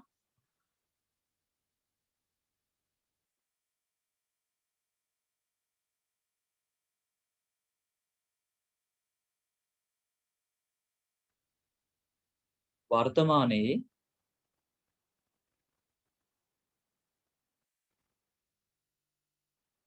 ශීඝ්‍රයෙන් පැතිරී යන වසංගත තත්ත්වය නිසා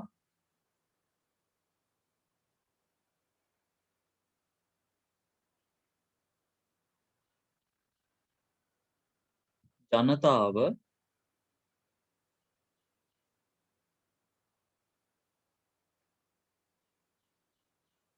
නිතර නිතර දෑත් සේදීමට සහ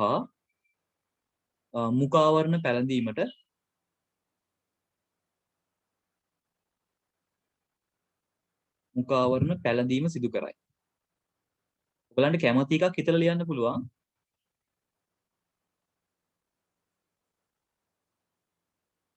එම නිසා ඒක මාස්ක් අලෙවි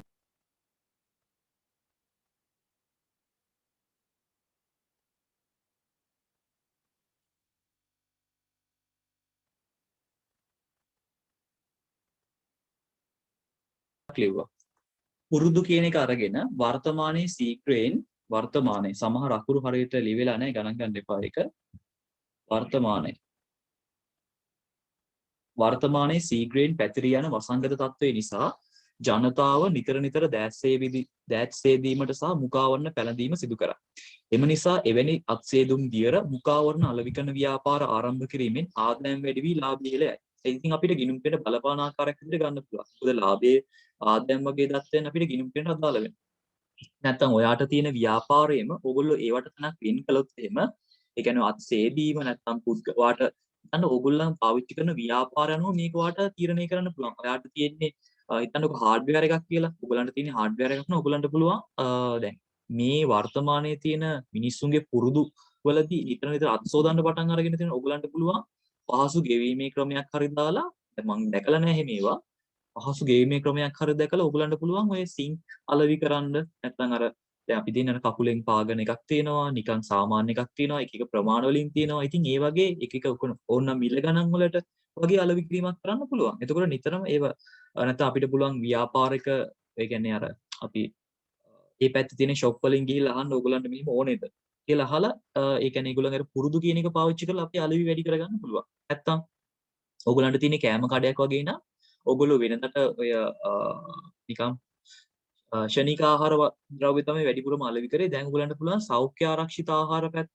ඒ කියන්නේ ඔය මිනිස්සුන්ගේ ප්‍රතිශක්තිකරණය වැඩි වෙන මොනවා හරි විදිහට ආහාර ඒ කියන්නේ මොනවා හරි තියෙනවනම් ඒ වගේ දේවල් පැත්තට නැඹුරු වෙන්න. ඒ කියන්නේ පුරක්කන් ආශ්‍රිත, ඉඟුරු ආශ්‍රිත, ඒ වගේ දේවල් ආශ්‍රිත මොනවා හරි ආහාර පැත්තට යොමු වෙන්න පුළුවන්. නැත්නම් සෙම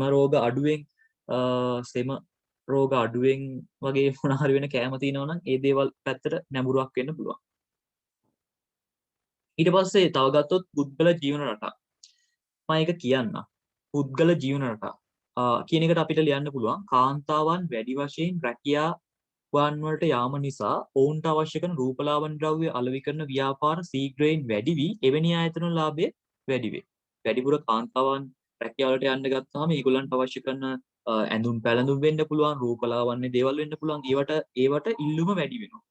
ඉතින් ඒ ආශ්‍රිත ව්‍යාපාර ආරම්භ කිරීමෙන් ව්‍යාපාරිකයන්ට තමන්ගේ ලාභය වැඩි කරගන්න පුළුවන්. ඉතින් අන්න ඒකත් හොඳයි. මේක ලියා ගන්න නැති කියලා මම හිතනවා. මම මේක මාරු කරන්න. ලියා ගන්න බැරුව ගියොත් කියන්න. නැත්තම් මේ ටියුට් එකේ තියෙන කාර්ය ලියන්න. ඒක ලියලා වැඩකුත් නැහැ මේ සමාජ සංස්කෘතියේ තියෙන ටියුට් එකේ.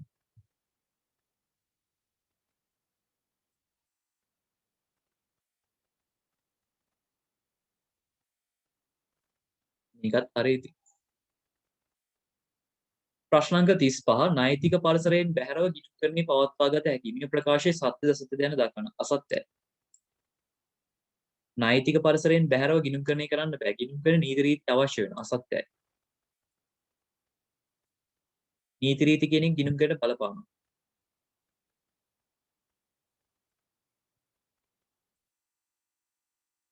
ඊට පස්සේ බලන්න ප්‍රශ්න අංක 36 තියෙනවා. අපිට දීලා තිනවා දී ඇති පහත් පරිසර විචල්යන් යොදා ගනිමින් හිස්තැන් පුරවන්න කියලා අපිට 12ක් දීලා තිනවා විචල්යන්. මෙන්න මේකේ හිස්තැන් ටිකේ සම්පූර්ණ කරන්න තියෙනවා. හරි. ඕගොල්ලන්ට පුළුවන් මේකේ නම් ටික ලියන්න. මම මේකේ නම් ටික ලියන්න නැතුව අංක දාන්නම්. මොකද මට නම් ලියන්න අමාරුයි මෙතන. මේකේ තියෙනවා පළවෙනි එක විනිමය අනුපාත. විනිමය අනුපාත කියන එක අයිති වෙන්නේ මොකේද? ආර්ථික හා දේශපාලන කියන එකට. විනිමය අනුපාත කියන එක අයිති වෙන්නේ ආර්ථික හා දේශපාලන කියන එකට. මේක අපි කලින් දවසේ කතා කළා. ගිණුම් කරන ප්‍රමිත කියන එක අයිති වෙන්නේ ශිල්පීය හා වෘත්තීය කියන එකට.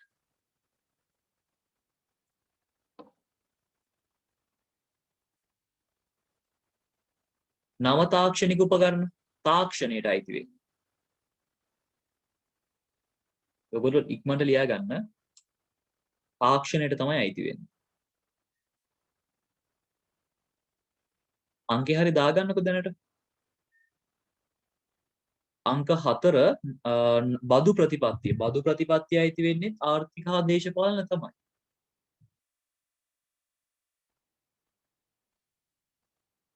හතර.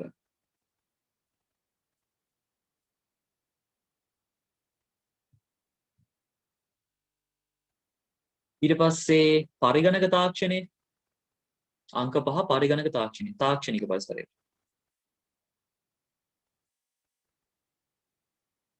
අංක 6 සමාගම් පනත. සමාගම් පනත නීතියක්.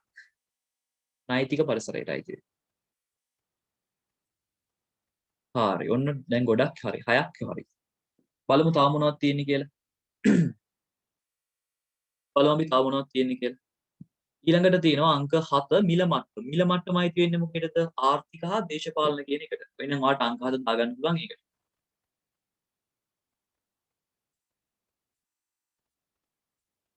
ඊට පස්සේ බලමු මොකක්ද තියෙන්නේ කියලා. sannivedana තාක්ෂණය. sannivedana තාක්ෂණය අයිති වෙන්නේ මොකේද? තාක්ෂණයට. අංක 8 නේද?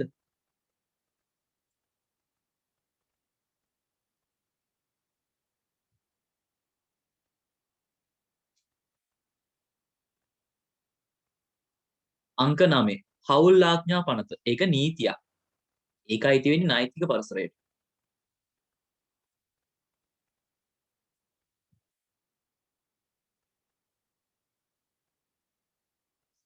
මම මේ 8 වෙනි එක ලිව්ව වැරදිනේ. 8 වෙනි එකේ තියෙන්නේ sannivedana තාක්ෂණයනේ. ඒක අයිති වෙන්නේ sannivedana.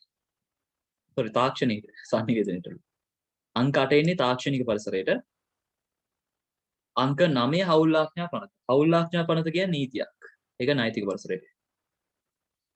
සමාජ සංස්කෘතිකට එකක්වත් ආවේ නැහැ නේ. ඊට පස්සේ තියෙනවා මේ ජන සංක්‍රමණ. ඒ කියන්නේ ජනතාව නිතර එහා මෙහා යන එක. ඒ කියන්නේ ප්‍රදේශ මාරු කරන එක.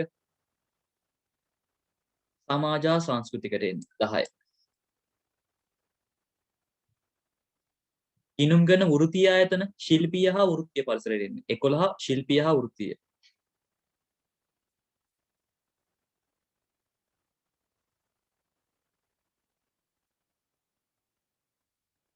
අන්තිම එක පුද්ගල ජීවන රටා. පුද්ගල ජීවන රටා එන්නේ සමාජ හා සංස්කෘතික පරිසරයට.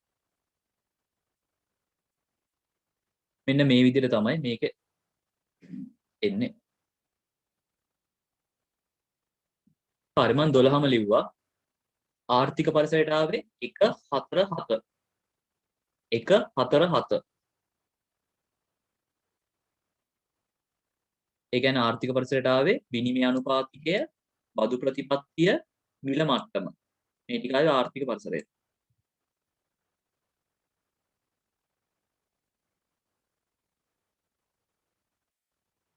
නෛතික පරිසරයට ආවේ 6 9. ඒ කියන්නේ සමාගම් පනත නෛතික පරිසරයට ආයේ හවුල් ආඥා පනතාව. නෛතික පරිසරයට. ඊට පස්සේ සමාජ සංස්කෘතික පරිසරයට ආවේ 10යි 12යි. සමාජ හා සංස්කෘතික 10යි 12යි. ඊට පස්සේ තාක්ෂණික පරිසරයට ආවේ 3 5 8. 3 තාක්ෂණික, 5 තාක්ෂණික, 8 තාක්ෂණික. ඊට පස්සේ 2 11 ආවේ ශිල්පීය හා වෘත්තීය පරිසරයට. ශිල්පීය හා වෘත්තීය පරිසරයට. හරි, ඔන්න ඔය විදිහට තමයි මේ උත්තර ටික අපිට ආවේ. මම හිතනවා ඔයගොල්ලෝ මේ ටික ලියා ගන්න ඇති කියලා. මෙතනින් අපේ පසුගිය සතියේ තිබ්බ හෝම්වර්ක් සියල්ලම අවසන් වෙනවා. අද තියෙන අපිට අද කොටස සාකච්ඡා කරන්න. ඒකට බලන්න අපිට සෑහෙන වෙලාවක් ගියා මේ ටික සාකච්ඡා කරලා එන්න. ඉතින් මේ හෝම්වර්ක් ඔය අනිවාර්යෙන් ගෙදරදී කරන්න ඕනේ. ඒකට එහෙම කරාට පස්සේ තමයි වගේ දැනුම හම්බෙන්නේ. නැත්තම් මම ලියද්දි දැන් ඔයා හරි වැරදි තාගේ. ඒ කියන්නේ මම ලියද්දි ලියාගත්තොත් ඒකම හරියන්නේ නැහැ. තේරෙන්නේ නැතිව තිබ්බොත් කියන්න ඒක වෙනම දෙයක්. ඒ හැර පුළුවන් තරම් ඔක්කොම කරන්න. හොයලා හරි කරන්න. එහෙම කරන්න. නැත්නම් ඔයගොල්ලන්ගේ හැකියාව වැඩි වෙන්නේ නැහැ. හොඳට මතක තියාගන්න අපි ඔයගොල්ලන්ට කොච්චර ඉගෙනුවත් ඔයගොල්ලෝ වැඩ කරේ නැත්නම් හරියන්නේ නැහැ. ඒත් එක්කම තමයි ඔයගොල්ලන්ට අපි කොච්චර ඉගෙනුවත් ඔයගොල්ලෝ පුළුවන් තරම් අපි උගන්වන දේටත් වඩා එහාට යන්න උත්සාහ කරන්න. ඒ කියන්නේ තව පොත්පත් කියවන්න, එක එක මේ අධ්‍යාපනික සංග්‍රහ බලන්න, ඔයාගාව පාස් පේපර් පොත් හරි වෙන වාර විභාගයකට දාලා තියෙනවා නම් හරි ඒවත් කරන්න. ඒවත් කරලා හුරු වෙන්න වෙනවා. එහෙම තමයි ඔයාගේ හැකියාව වැඩි කරගන්න ඕනේ හැමතිස්සෙම. ඒ කියන්නේ ඔයාගේ උනන්දුව තියෙන්න ඕනේ 100%ක්.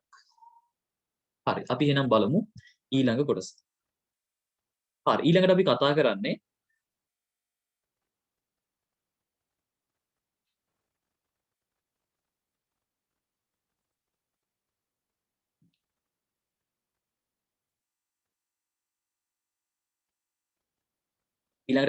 ගිණුම් කරන ක්‍රියාවලිය ගැන. අපි ඊළඟට කතා කරන්න යන්නේ ගිණුම් කරන ක්‍රියාවලිය ගැන. දැන් ඔයගොල්ලන්ට මතකද අපි මීට කලිනුත් ගිණුම් කරන ක්‍රියාවලිය ගැන සාකච්ඡා කරලා තියෙනවා. මතකද? මීට කලින් අපි කතා කළා ගිණුම් කරන කියන්නේ ක්‍රියාවලියක්. ඕනෙම ක්‍රියාවලියක පියවර 3යි. යෙදවුම්, ක්‍රියාවලිය, නිමවුම්. මෙතන ඉඳන් අපි සාකච්ඡා කරන්නේ මූල්‍ය ගිණුම් කරන ක්‍රියාවලිය ගැන. ඒ කියන්නේ අපි දැන් මේ වෙනකොට කතා කරේ ගිණුම් කරන්නේ හැඳින්වීම. මේ දක්වා සාකච්ඡා කළා. ඊට පස්සේ අපි ගිණුම් කරන්නේ ප්‍රධාන කොටස් දෙකක් තියෙනවා අය. ඒවා මොනවද? ඒවයි ක්‍රියාවලියත් කතා කරන්නේ. දැන් අපි මෙතන ඉඳන් කරන්නේ ඔයා අර ඉගෙනගත්ත මූල්‍ය ගිණුම් කරන ක්‍රියාවලිය තියෙනවනේ අන්න එක තවදුරටත් ගැඹුරින් අධ්‍යයනය කිරීමක් තමයි මෙතනදී කරන්නේ. ඒ අනුව අපි කතා කරමු ගිණුම් කරන ක්‍රියාවලිය කියන්නේ මොකක්ද කියලා. ගිණුම් කරන ක්‍රියාවලියේ ප්‍රධාන පියවර 3ක් තියෙනවා. පළවෙනි එක තමයි යෙදවුම්. දෙවෙනි එක තමයි ක්‍රියාවලිය. තුන්වෙනි එක තමයි නිමවුම. ඔයගොල්ලෝ දන්නවද මූල්‍ය ගිණුම් කරන යෙදවුම් වෙන්නේ මොනවද කියලා? මූල්‍ය ගිණුම් කරන යෙදවුම් වෙන්නේ ගනුදෙනු හා සිද්ධි. ගනුදෙනු හා සිද්ධි. ගනුදෙනු හා සිද්ධීන් කියලා කියන්නේ අපි ගත්තොත් එහෙම භාණ්ඩ තොගයක් ගත්තා. භාණ්ඩ තොගයක් වික්කා. බැංකු ණයක් ගත්තා. අයිතිකරෝ මුදල් යෙදුවා. වාහනයක් මිලදී ගත්තා. ණයගැතියන්ගෙන් මුදල් ලැබුණා. ණය හිමියන්ට මුදල් ගෙවුවා. අන්න ඒවට කියනවා ගනුදෙනු කියලා. උදාහරණ මම මේ කිව්වේ. ගනුදෙනුවක් කියලා කියන්නේ ව්‍යාපාරයේ බාහිර පාර්ශ්වික අතර සිදුවන සම්පත් හුවමාරුවක්. මොකක් හරි සම්පත් හුවමාරුවක්. එක්ක අපි සල්ලි දීලා මොනවා හරි ගන්නවා. නැත්නම් අපි බැංකුවකින් ණයක් ගන්නවා මාස 12කින් ගෙවන්න. මම ඔයාගේ කඩෙන් බාන ටිකක් ණයට ගන්නවා. ඔයා මගේ කඩෙන් බාන ටිකක් ණයට ගන්නවා. ඔයා මට ණය මුදලක් ගෙවනවා. මං ඔයාට ණය මුදලක් ගෙවනවා. ඔයා විදුලි ගාස්තු ගෙවනවා. මේ වෙවිලා ගනුදෙනු. ඒව තමයි මේ මූල්‍ය ගිණුම් කරන ක්‍රියාවලිය යෙදුම් විදිහට යොදා ගන්න. නැත්නම් ගිණුම් කරන විෂය ඉගෙන ගන්න ළමයි විදිහට ඔයාට ඒව තමයි හම්බ වෙන්නේ. ඉතින් අපි බලමු ඊට පස්සේ ගිණුම් කරන ක්‍රියාවලියේ දෙවෙනි පියවර වෙන්නේ මොකක්ද කියලා. පළවෙනි එක යෙදවුම්. යෙදවුම් කියන්නේ ගනුදෙනු හා සිද්ධීන් වලට. ගිණුම් කරන ක්‍රියාවලියේ දෙවෙනි පියවර වෙන්නේ ක්‍රියාවලිය. මේ ගිණුම් කරන ක්‍රියාවලියදී කරන්නේ මොකක්ද දන්නවද? මෙන්න මේ ගනුදෙනු ටික අපි මුලින්ම මොකක්ද දන්නවද කරන්නේ? ගනුදෙනු ටික එකතු කරගන්නවා. ගනුදෙනු ටික අපි එකතු කරගන්නවා. ගනුදෙනු එකතු කරගන්නේ කොහොමද කියලා දන්නවද ඔයා? මූලාශ්‍ර ලේඛන වලින්. ව්‍යාපාරයක ගනුදෙනු එකතු කරගන්නේ මූලාශ්‍ර ලේඛන වලින්. ඒ කියන්නේ ඕගොල්ලෝ මතකද අර ඕගොල්ලෝ එක එක කඩ වලින් බඩු ගත්තට පස්සේ බිල් හම්බෙනවා. එක එක බිල්පත් හම්බෙන්නේ. අන්න ඒවට කියන මූලාශ්‍ර ලේඛන කියලා. ව්‍යාපාරකින් භාණ්ඩ ගත්තට පස්සේ ඕගොල්ලන්ට බිල්පත් හම්බෙනවා. අන්නේ බිල්පත් වලට අපි කියනවා මූලාශ්‍ර ලේඛන කියලා.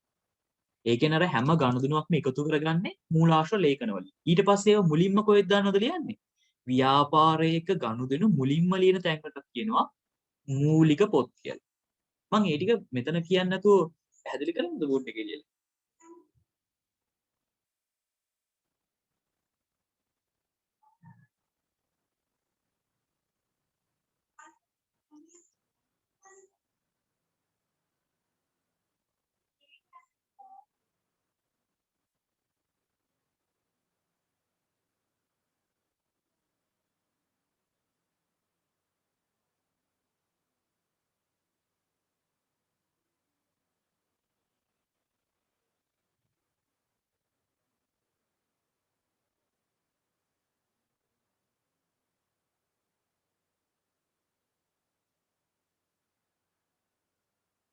හරි.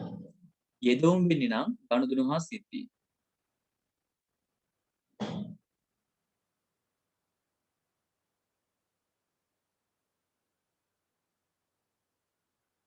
ක්‍රියාවලිය වෙන්නේ නම් හරි. මුලින්ම මේ ගනුදෙනු එකතු කරගන්නේ මූලාශ්‍ර ලේඛන වලින්. මූලාශ්‍ර ලේඛන වලින්. මේ මම ඕගොල්ලන්ට ලියන ක්‍රියාවලිය ඇවිල්ලා ඇත්තටම ලෝකේ වෙන ඇත්තටම අපි කතා කරන ප්‍රායෝගික ලෝකෙ සිද්ධ වෙන ක්‍රියාවලියක්. හැබැයි අපි මේක ඔයාලට ලියන්න දෙනකොට මෙහෙම නෙමෙයි දෙන්නේ. අපි ඔයගෙන් ඕනෙම A level paper එකක අහන්නේ මම මේ කියන මම මේ දැන් ලියන විදිහෙන් තමයි අහන්නේ. මූලාශ්‍ර ලේඛන වලින් තමයි එකතු කරගන්නේ. ඊට පස්සේ මේවා මුලින්ම ලියන්නේ කොහෙද දන්නවද? මූලික පොත්වල. මූලික පොත්වල තමයි මුලින්ම ලියන්නේ. ඊට මූලික පොත් කිව්වහම ඕගොල්ලන්ට තියෙනවා 8ක්. මූලාශ්‍ර ලේඛනවලටත් එක එක නම් කියනවා. අපි ඒවා කතා කරමු තව ටික. ඒවත් ඔයගලන්ට උගන්වන්න තියෙනවා. ව්‍යාපාරික ගනුදෙනු හා සිද්ධීන් වෙනවා. ඒවා මුලින්ම ගිණුම් කරන ක්‍රියාවලියද කරන්නේ එකතු කර ගන්නවා. එකතු කරගන්නේ බිල්පත් වලින් නැත්නම් මූලාශ්‍ර ලේඛන වලින්. ඒවා මුලින්ම ලියන්නේ මූලික පොත් වලින්. මූලික පොත්වල. ඔයගලන්ට මූලික පොත් 8ක් තියෙනවා මූලිකවම. බලමු මේ මොනවද කියලා. ඊට පස්සේ මූලික පොත්වල ලිව්ව දේවල් මොකද දන්නවද කරන්නේ? ලෙජරයට පිටපත් කරනවා. ඒ කියන්නේ ලෙජර ගිණුම් ගහලා ඒවැ ලියනවා. ලෙජරේ ලියනවා. ලෙජරේට පිටපත් කරනවා. ඊට පස්සේ මොකද දන්නවද කරන්නේ? ලෙජරේට කියන්නේ ගිණුම් වල ලියනවා. ඊට පස්සේ කරන්නේ ඒවා තුලනය කරනවා. තුලනය කරනවා. දැන් ගිණුම් කරන විෂය ගැන 10 වසරේදී 11 වසරේදී ඉගෙන ගත්තා නම් දන්නවා මේ තුලනය කියන්නේ මොකක්ද කියලා. තුලනය කියලා කියන්නේ දෙපැත්ත එකතු කරලා වෙනස හඳුන ගන්නවා.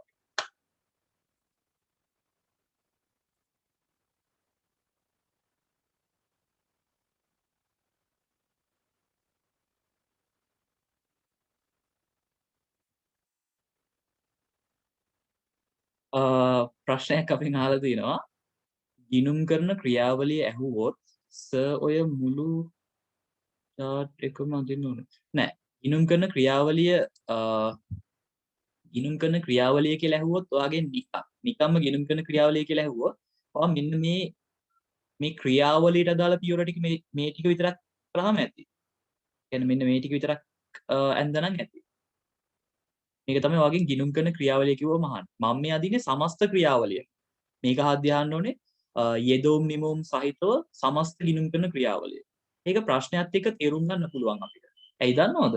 සාමාන්‍යයෙන් මේ ගිණුම් කරන ක්‍රියාවලිය විතරක් ඔයාගෙන් ඇහුවොත් එහෙම ඒකට ලකුණු දෙකක් වගේ තමයි දෙන්නේ. ඒ කියන්නේ මම මේ රවුම් කරලා තියෙන්නේ. මෙන්න මේකට ලකුණු දෙකක වගේ ප්‍රශ්නයක් තමයි අහන්නේ. ඒ හැර හිතන්නකෝ ලකුණු 8ක් දෙන 6ක් දෙන වගේ ප්‍රශ්නයක් ඔයාගෙන් අහලා තිබ්බොත් මේවා ඔයගොල්ලන්ගේ වාර විභාග වල තමයි එන්නේ. මොකද A level paper එකේ මේ ගිණුම් කරන ක්‍රියාවලිය කියලා අහන්නෙම බහුවර්ණ පේපර් එක. බහුවර්ණ පේපර් එකේ අහනකොට මම මේ රවුම් කරලා තියෙන එක තමයි එන්නේ කොහොමද? ඒ හැර ඔයාගෙන් අර රචනා ප්‍රශ්නයක් විදියට මේක අහනවා නම් අහන්නේ ෆස්ට් ටර්ම් එකේ සෙකන්ඩ් ටර්ම් එකේ විතරයි. අනිත් ඒවා අහන්නේ නැහැ. මොකද ඊට වඩා ප්‍රශ්න තියෙනවා. එතකොට ෆස්ට් ටර්ම් එකේ හරි සෙකන්ඩ් ටර්ම් එකේ ලකුණු එකකට වඩා වැඩි ප්‍රශ්නයකදී ඔයාගේ ගිණුම් කරන ක්‍රියාවලිය පැහැදිලි කරන්න වගේ දුන්නොත් එහෙම මේ සම්පූර්ණ එකම අදින්න chart එක. ඒ නැත්තම් නිකන් අහලා තියෙනවනේ ওই චූටි ප්‍රශ්නයක මේ මම රවුම් කරපු එක විතරක් අදින්න. එහෙමයි කරන්නේ. තුලනය කරනවා.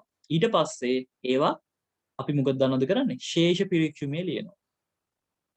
ශේෂ පිරික්සුමේ ලියනවා. මේක තමයි සාමාන්‍ය අපි ගිණුම් කරන්නේ කරන්නේ. ඊට පස්සේ ශේෂ පිරික්තුම් හැදුවට පස්සේ ගිණුම් කරන නිමවුම වෙච්ච මූල්‍ය ප්‍රකාශනවල ලියනවා අපි.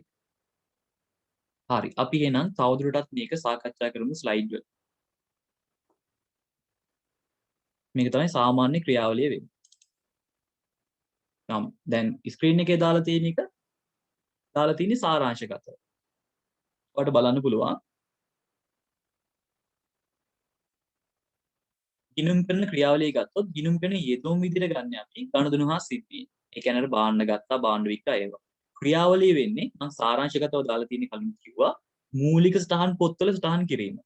ඊට පස්සේ ඒවා ලෙජර් එකට පිටපත් කරනවා. ඊට පස්සේ තුලනය කිරීමත් කරලා තමයි ශේෂ පරීක්ෂණ හදන්නේ. මෙතන තියෙන සාරාංශගතව. ඊට පස්සේ ගිණුම් කරන නිමවුම බිහි වෙනවා. නිමවුම කියලා කියන්නේ මූල්‍ය ප්‍රකාශන. මූල්‍ය ප්‍රකාශන කිව්වම ඒකට දේවල් පහක් අයිති. ගිණුම් කරන නිමවුම තමයි මූල්‍ය ප්‍රකාශන කියලා කියන්නේ. මූල්‍ය ප්‍රකාශන කියන එකට ಜಾති පහක් අයිති. ආදායම් ප්‍රකාශනය, මූල්‍ය තත්ත්ව ප්‍රකාශනය, හිමිකම් වෙනස් වීමේ ප්‍රකාශනය, මුදල් ප්‍රවාහ ප්‍රකාශනය, ගිණුම් ප්‍රතිපත්ති හා පැහැදිලි කිරීමේ සටහන් කියලා. මේ පහම අයිති. හැබැයි ඕගොල්ලෝ සාමාන්‍ය පෙළ මට්ටමේ ඉගෙන ගත්තේ මේ පළවෙනි එකයි දෙවෙනි එකයි විතරයි. මේ පළවෙනි එක ආදායම් ප්‍රකාශනය කියලා තියෙනවනේ. මේකට ඕගොල්ලෝ ඉගෙන ගත්තේ ලාභ හෝ අලාභ ප්‍රකාශනය කියලා සාමාන්‍ය පෙළ මට්ටමේ. දැන් ඕගොල්ලෝ උසස් පෙළ මට්ටමේදී ඉගෙන ගන්න ඒකම තමයි වචනේ විතරයි වෙනස් ආදායම් ප්‍රකාශනය කියලා. දෙවෙනි එක මූල්‍ය තත්ත්ව ප්‍රකාශන. මේ දෙක විතරයි ඕගොල්ලෝ ඉගෙනගෙන තියෙන්නේ. අනිත් තුනම තාම ඉගෙනගෙන නැහැ. හරි. අනිත් තුනම ඉගෙන ගන්න තියෙන්නේ 13 වසරේ. ඔයගලන්ට 13 තමයි අනිත් තුනම කියා දෙන්නේ. ඔයගලන්ට දැනට තියෙන්නේ 1යි 2යි විතරයි. තේරුණාද? හරි. එතකොට මේක තමයි අපි දැන් ඉඳන් සාකච්ඡා කරන්නේ පුළුල්ව.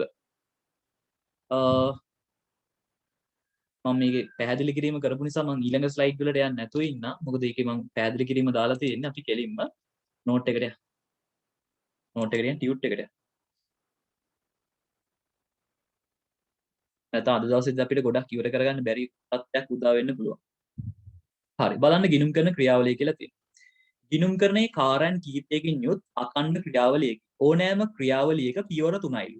ඕනෑම ක්‍රියාවලියක පියවර 3යි. මතකද මම අර පළවෙනි දවසේ ෂර්ට් එකක් හදන්න නම් රෙදි නූල් බොත්තම් තමයි යෙදවුම් විදිහට ගන්න. ක්‍රියාවලියනේ රෙදි කැපීම, රෙදි මැසීම, රෙදි අයන් කිරීම, ඒ වගේ දේවල්. නිමවුම වෙන්නේ ෂර්ට් එකක්. ඉතින් මේ ක්‍රියාවලිය තමයි තියෙන්නේ. ඔයගලන්ට පුළුවන් මේ නිමවුමේ මෙන්න මේ පහට සංගල වරහණක් දාලා ඉවර වෙලා ලියන්න මූල්‍ය ප්‍රකාශන කියලා. මූල්‍ය ප්‍රකාශන කියලා. පොදුවේ මේ පහට කියන්නේ මූල්‍ය ප්‍රකාශන කියලා.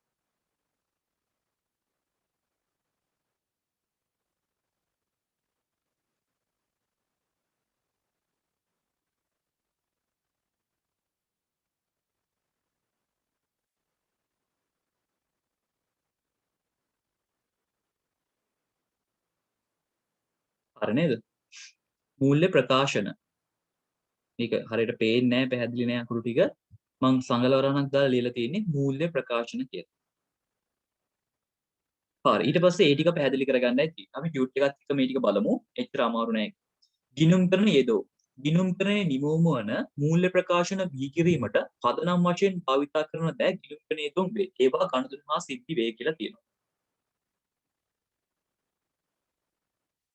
ඒවා ගනුදෙනු හා සිද්ධි වේ. ගිණුම් කරන යෙදොම් වලට අදාළ තොරතුරු සටහන් කරන ලේඛන මුලින්ම සැලකිලි ගත යුතුයි. ඒ කියන්නේ ව්‍යාපාරයක හැම ගනුදෙනුවකටම අදාළව බිලක් තියෙනවා. බිලක් නැත්නම් අපි බිලක් ලියා ගන්න ඕන. අන්නේ හැම බිලකටම කියන නම් තියෙනවා. මං කියන එක තේරෙනවද? ව්‍යාපාරයක යෙදවුම් වෙන්නේ ගනුදෙනු හා සිද්ධීන්. ඒ හැම ගනුදෙනුවක් හැම සිද්ධියකටම අදාළව බිලක් තියෙනවා. ඒ කියන්නේ බිලක් නැත්නම් අපි ලියන්න ඕන. බිලක් තියෙනවා බිලක් නැත්නම් අපි ලියන්න ඕන. අන්නේ බිල්පත් වලට අපි කියනවා මූලාශ්‍ර ලේඛන කියලා. ඒ හැම බිලකටම නමකුත් තියෙනවා. මම ඕනනම් ඒක වට කියා දීලා ඉන්නවා. ඒක තව ටිකකින් අපිට අවශ්‍ය වෙනවා.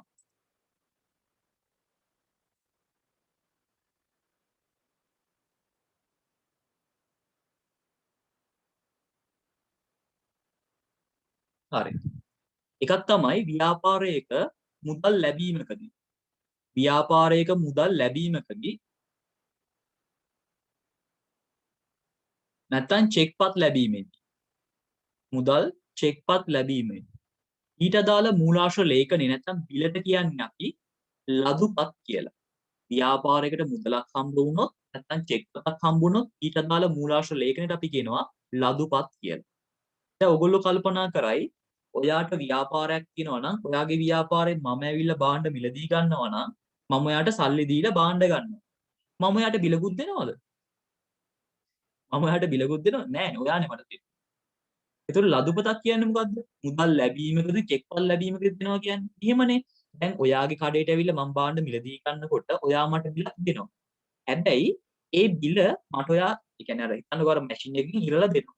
ඊට පස්සේ ඔයාට පුළුවන් ඒ දවස් අන්තිමට බලන්න මේ මැෂින් එකේ පොඩි කෝඩ් එකක් තියෙනවා. කෝඩ් එක ගහලා බලන්න පුළුවන් අද දවසේදී ගනුදෙනු කරවන්ට බිල්පත් කීයක් නිකුත් කළාද? ඒ බිල්පත් ඔක්කොගේ වටිනාකම කීයද කියලා.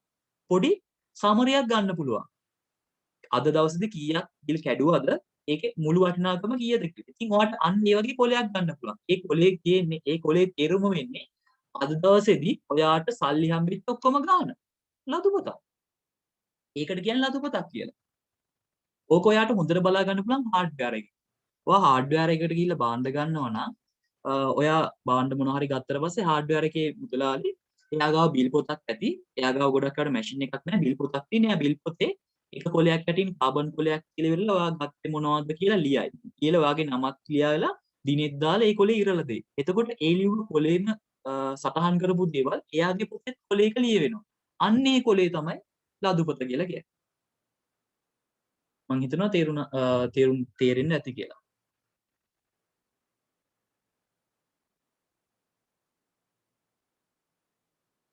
ඊට පස්සේ දෙවෙනි ගනුදෙනු වර්ගය වෙන්නේ ව්‍යාපාරයක මුදල් ගෙවීම. මේවා ඔයගොල්ලන්ගෙන් අහන්නේ මේ කියන්නේ අහන්නේ ලොකුවට අහන්නේ නැහැ. මුදල් ලැබීමට දාලා මූලාශ්‍ර ලේඛනය මොකද්ද? ලදුපත. ඒ වගේ අහනවා මිසක් ඔය පැහැදිලි කරන්න ඒව මොකුත් නැහැ. මුදල් ගෙවීම නැත්නම් චෙක්පත් ගෙවීම. චෙක්පත් නිකුත් කිරීම. මුදල් ගෙවීම චෙක්පත් නිකුත් කිරීමට අදාළ වෙන මූලාශ්‍ර ලේඛනයට අපි කියනවා ගෙවීම් වවුචරය කියලා. මේ ටික අහගන්න ගෙවීම් වවුචරය. ඊළඟ ගනුදෙනු වර්ගය තමයි ව්‍යාපාරයක වෙන සුළු වටිනාකම් සහිත ගෙවීම. සුළු වටිනාකම් සහිත ගෙවීම. ඒ කියන්නේ පොඩි මුදල් ගෙවීම මුද්‍රයක් ගත්තා, පෑනක් ගත්තා, ෆයිල් කවරයක් ගත්තා, සුළු වටිනාකම් සහිත ගෙවීම. ඒවට අදාළ වෙන මූලාශ්‍ර ලේඛන අපි කියනවා සුළු මුදල් ගෙවීම් වවුචරය. සුළු මුදල් ගෙවීම් වවුචරය කියලා.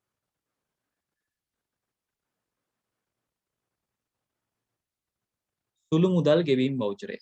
ඊළඟ ගනුදෙනු වර්ගය තමයි ව්‍යාපාරික වෙන මම මේ ඔක්කොම ටික ලියනවා ගනුදෙනු. වෙළඳ භාණ්ඩ ණයට ගැනීම. වෙළඳ භාණ්ඩ ණයට ගැනීම.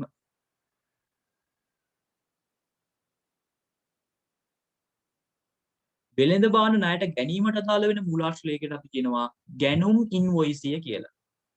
ගැනුම් ඉන්වොයිසිය. ඔයගොල්ලෝ මේවා සාමාන්‍ය පෙළ මට්ටමේදී ඉගෙන ගත්තා. ගැනුම් ඉන්වොයිසිය.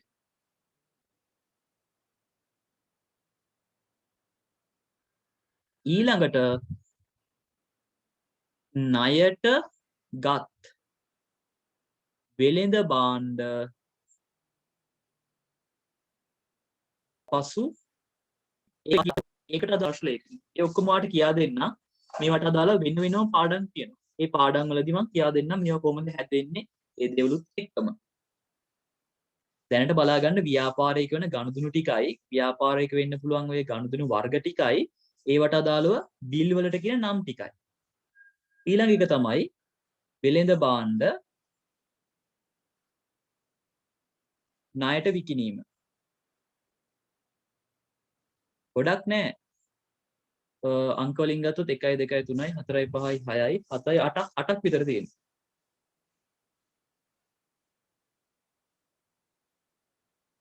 විකුණුම් ඉන්වොයිසිය.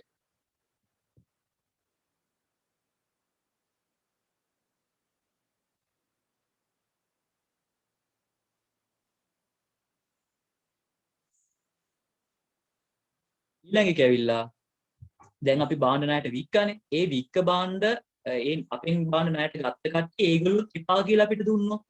ඒ කියන්නේ ණයට විකුණු වෙළඳ භාණ්ඩ ආපසු හරවා එවීම.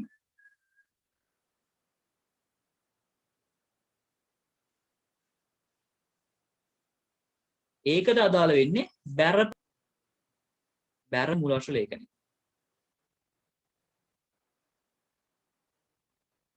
ඊට පස්සේ ගත්තොත් එහෙම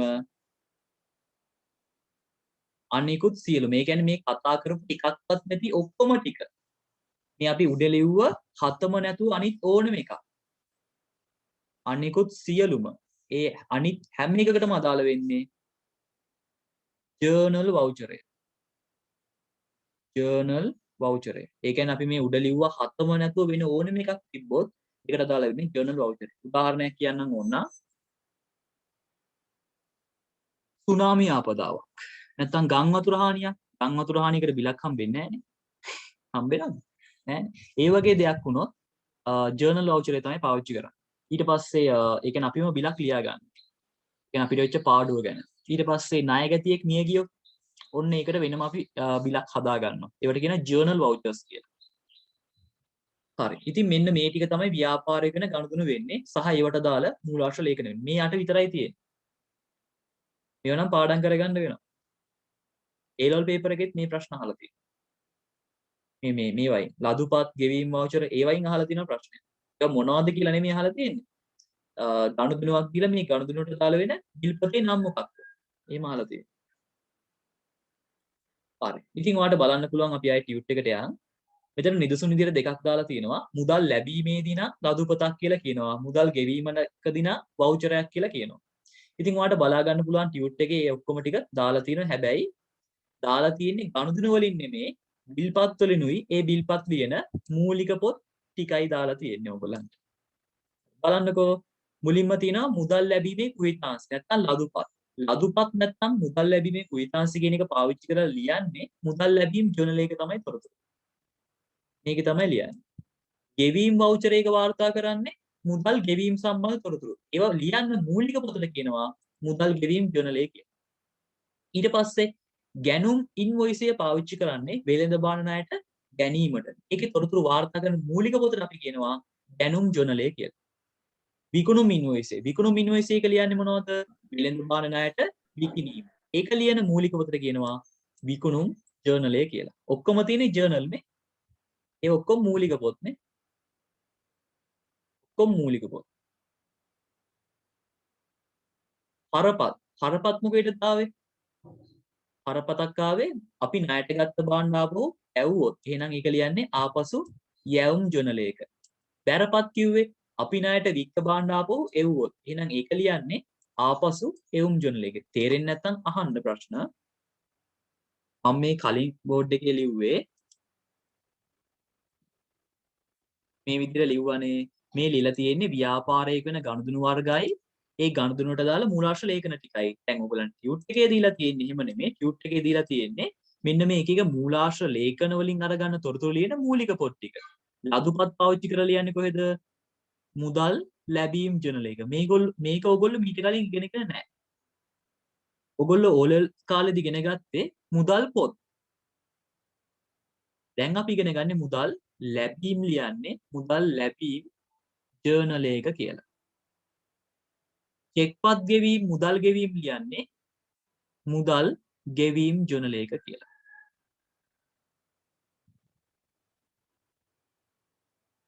සුළු වටිනාකම් සහිත ගෙවීම් ලියන්නේ සුළු මුදල් ගෙවීම් ජර්නල් එක කියලා.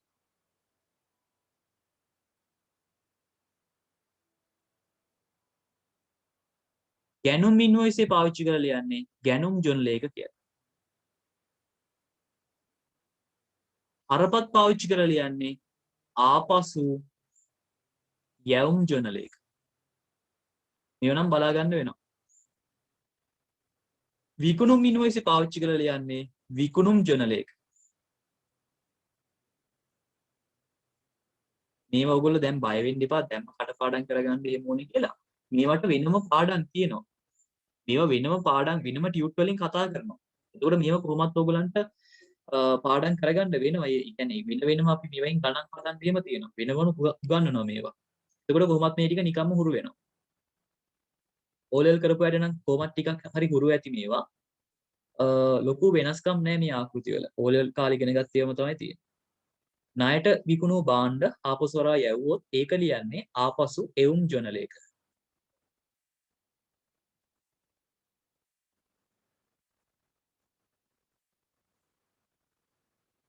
ජර්නල් වවුචර් පාවිච්චි කරලා ලියන්නේ පොදු ජර්නල් එක.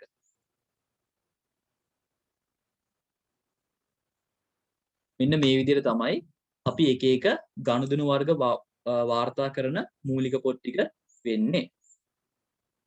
හරි. බලමු අපි ඊට පස්සේ.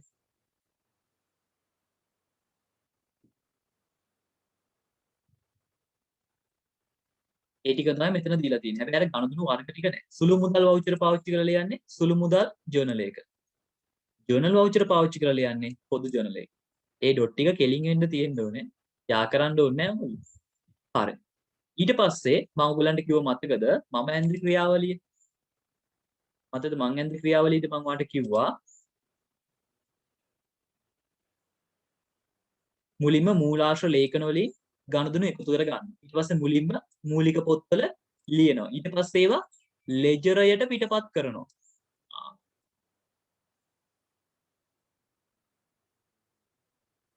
බලන්න ඊට පස්සේ මෙන්න මේ මුදල් ලැබීම් ගෙවීම් මෙන්න මේ මූලික පොත්වල තියෙන දේවල් ටික ලෙජර ගිණුම් වලට ලියනවා.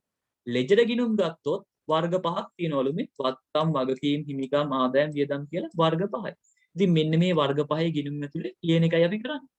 බලමු මේවා එකින් එක ඔක්කොම වාට කියා දෙනවා. මේ පාඩමේදී කරන්නේ ගිණුම් කියන විෂය පොඩ්ඩක් මේ උඩින් උඩින් පෙන්වන එක විතරයි. ඊට පස්සේ බලන්න දෙපාර්ශවයක් අතර හුවමාරුවක් සිදුවන ව්‍යාපාරයේ වත්කම් වගකීම් හිමිකම් කෙරෙහි බලපෑමක් ඇතිවන මුදලින් මැනිය හැකි දේ ගනුදෙනු වේ කියලා තියෙනවා. ඔයාට මෙන්න මේ නිර්වචනයන් පොඩ්ඩක් බලා ගන්න වෙයි. පාඩම් කරගත්තත් හොඳයි.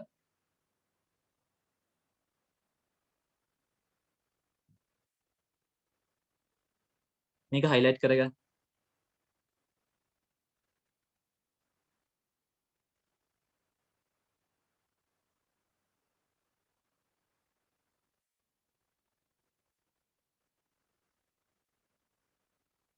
නිදසුන් විදිහට දීලා තියෙනවා ගනුදෙනු වලට අදාළව විකිණීම සඳහා 30000ක භාණ්ඩ තොගයක් මිලදී ගැනීම, බැංකුවෙන් 50000ක ණයක් ගැනීම, සේවකටුක් ගෙවීම වගේ දේවල්. ඊට පස්සේ බලන්න තියෙනවා දෙපාර්ශවයක් අතර හුවමාරුවක් සිදු නොවුනද ව්‍යාපාරයේ වත්කම් වගකීම් හිමිකම් කෙරෙහි බලපෑමක් ඇතිවන මුදලින් මැනිය හැකියි. දැන් ඔයගලන්ට මතක නම් මම වෙන වෙනම ගනුදෙනු සිද්ධි පැහැදිලි කිරීම කරේ නැහැ. මම දැන් වාට උදාහරණකින් මේක පැහැදිලි කරන්නම්. තාපාරක් බැලුවොත් ගනුදෙනුවක නිර්වචනය. දෙපාර්ශවයක් අතර හුවමාරුවක් සිදු වන ව්‍යාපාරයේ වත්කම් වගකීම් හිමිකම් කෙරෙහි බලපෑමක් ඇතිවන මුදලින් මැනිය හැකි දෑ. උදාහරණයක් විදිහට ඔයා කඩේට ගිහිල්ලා පාන් ගෙඩියක් ගන්නවා. එතකොට මොකද වෙන්නේ?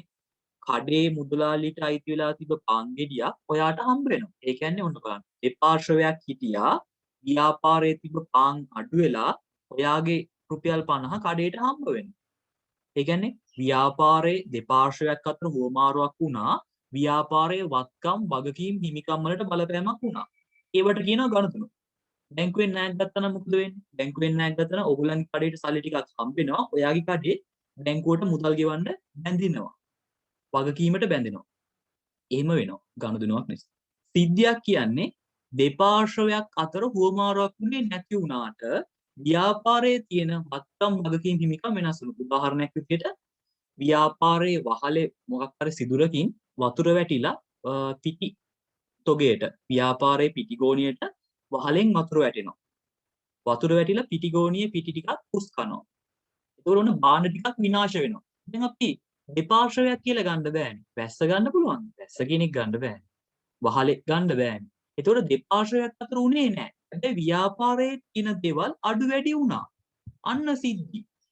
නැත්තම් ව්‍යාපාරේ ණය ගැතියෙක් මිය යනවා. ඒතකොට දෙපාර්ශවයක් කියලා ගන්න බෑ. මිය යාම කියන එක ගන්න බෑ. ඔන්න ව්‍යාපාරයේ සම්පත් වලට බලපෑමක් වෙනවා. ඊට පස්සේ ගම් වතුරක් වෙනවා. කුමියෝදුරක් නිසා භාණ්ඩ වලට හානි වෙනවා. මෙන්න මේ වගේ දේවල් අපි සිද්ධීන් විදියට සලකනවා. හැබැයි අපි වෙන වෙනම මේව කතා කරන්නේ නැහැ ඇත්තටම. මේ අර ඔයගලන්ට මූලිකව පැහැදිලි කිරීමකද විතරයි මේ සරල පැහැදිලි කිරීම දාලා තියෙන්නේ. උදාහරණ තියෙනවා යන්ත්‍ර ලීබඩු ආදී වත්කම් භාවිතය සමග ෂය වීම. ඒ කියන්නේ වටිනාකම් අඩු වීම. අනිත් එක භාණ්ඩ තොග විනාශයටපත් වීම. බලන්න පුළුල් නිර්වචනයේදී ගනුදෙනු හා සිද්ධීන් දෙවර්ගයම මේ අර රයන්න වෙන්න මෙතන දෙවර්ගයම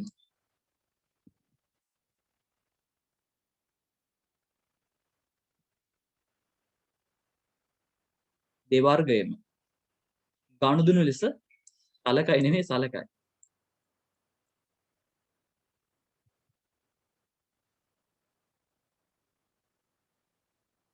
හරි නේද?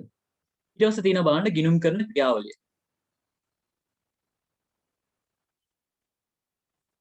බලන්න ගිණුම් කරන ක්‍රියාවලිය පියවර ලෙස දැක්වූ විට පහත පරිදි වේ. ඒ කියන්නේ පියවර විදිහට දැක්වුවොත් මේ විදිහට වැඩේ සිද්ධ වෙන්නේ. මම ඔයගලන්ට කිව්වෙත් මෙන්න මේ පියවර වලින් තමයි. ව්‍යාපාර ගනුදෙනු හා සිද්ධීන් වල වටිනාකම මුදල් මාධ්‍යෙන් මැනීම. ඒ කියන්නේ මූලාශ්‍ර ලේඛන වල සටහන් කරනවා කියන්නේ. මූලාශ්‍ර ලේඛන පදනම් කරගෙන මූලික සටහන් පොත්වල ලියනවා. මූලාශ්‍ර ලේඛන පදනම් කරගෙන මූලික පොත්වල ලියනවා. මූලික පොත්වල ඇතුළත් දෑ ලෙජරයට පිටපත් කරනවා. ලෙජර ගිණුම් තුලනය කර ශේෂ පිරික්සුම හදනවා. ඊට පස්සේ මූල්‍ය ප්‍රකාශන හදනවා. මේක තමයි අපි ගිණුම් කරන්නේදී කරන්නේ.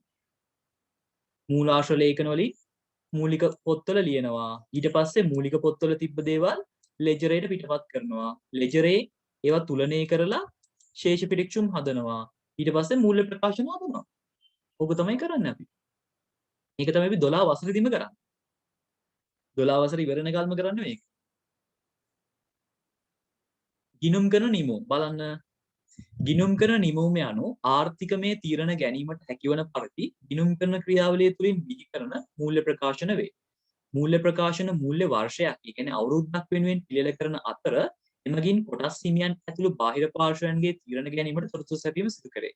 මූල්‍ය ප්‍රකාශනයන්ට අයත් වන්නේ බලන්න පළවෙනි එක කාලච්ඡේදයේ ලාභය හෝ අලාභය පෙන්눔 කරන ආදායම් ප්‍රකාශනය. මේක highlight කරගන්න ආදායම් ප්‍රකාශනය කියන එක.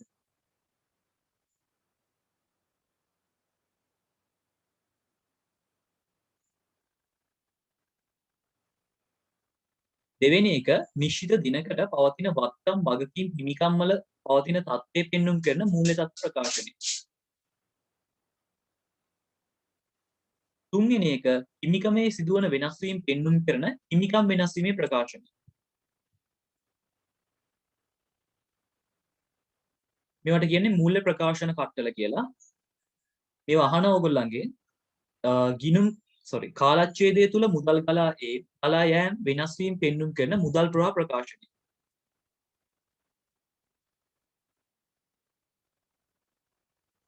ඊළඟ එක ඔයාලට ලියා ගන්න පුළුවන්. ඉස්තනේ ලියා ගන්න. ගිණුම් ප්‍රතිපත්ති හා පැහැදිලි කිරීමේ සටහන්. ගිණුම් ප්‍රතිපත්ති හා පැහැදිලි කිරීමේ සටහන්. ලියා ගන්න ගිණුම් ප්‍රතිපත්ති හා පැහැදිලි කිරීමේ සටහන්.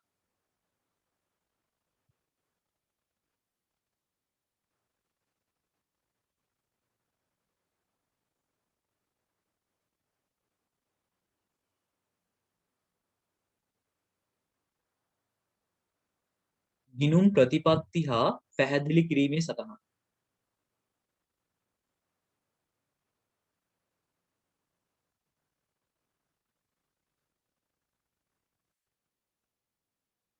හරි.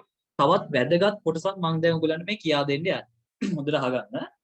දැන් ඕගොල්ලෝ දන්නවා ගිණුම් කරන යෙදවුම් වෙන්නේ නම් ගනුදෙනු හා සිද්ධීන්. අපි කතා කළා ව්‍යාපාරයක සිදුවන ගනුදෙනු වර්ග ටිකයි ඒවට අදාළ බිල්පත් වලට කියන නම් ටිකයි ඒවා ලියන මූලික පොත් ටිකයි කතා කරලා. දැන් අපි කතා කරන්නේ ගිණුම් කරන නිමවුම ගැනනේ. ගිණුම් කරන නිමවුම කියලා කියන්නේ නම් මූල්‍ය ප්‍රකාශන වලට. මූල්‍ය ප්‍රකාශන කිව්වම දේවල් පහක් අයිති. හරිද? දේවල් පහක් අයිති. මේක මතක තියාගන්න. පළවෙනි එක ආදායම් ප්‍රකාශනය.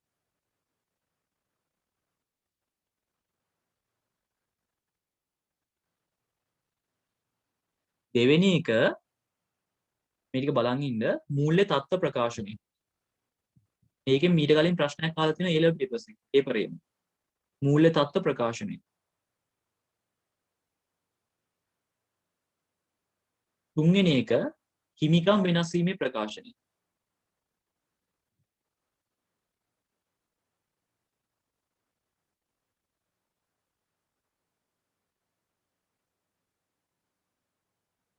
හතරවෙනි එක මුදල් ප්‍රවාහ ප්‍රකාශනය.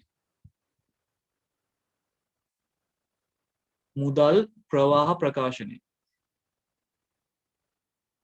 පස්වෙනි එක ඇවිල්ලා ගිණුම් ප්‍රතිපත්ති හා ගිනුම් ප්‍රතිපත්ති හා ගන්න මූල්‍ය ප්‍රකාශන කියලා. මෙන්න මේ දේවල්ට අපි කියනවා බලා ගන්න මූල්‍ය ප්‍රකාශන. තව වචනයක් කියනවා මේක. මූල්‍ය ප්‍රකාශන කියලාත් කියනවා. මූල්‍ය ප්‍රකාශන සංචාරක කියලාත් කියනවා.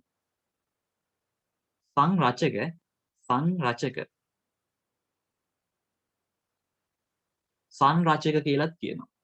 මේ වචනේ කොහේ හරි තැනක ලියාගන්න ටියුට් එකේ හරි මූල්‍ය ප්‍රකාශන සංරචක කියලා කියන්නේ මේවට.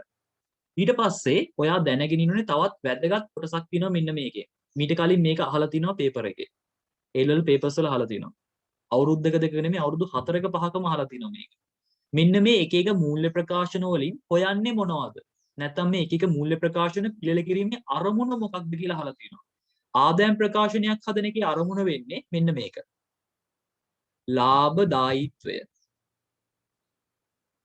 ලාභදායීත්වය දැනගන්න. නැත්තම් මූල්‍ය ප්‍රතිඵලය දැනගන්න. මේ ඔක්කොම සමාන වචන. මූල්‍ය ප්‍රතිඵලය දැනගන්න.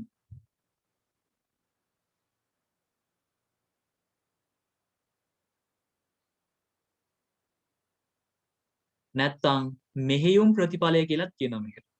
මෙහෙයුම් ප්‍රතිඵලය දැනගන්න.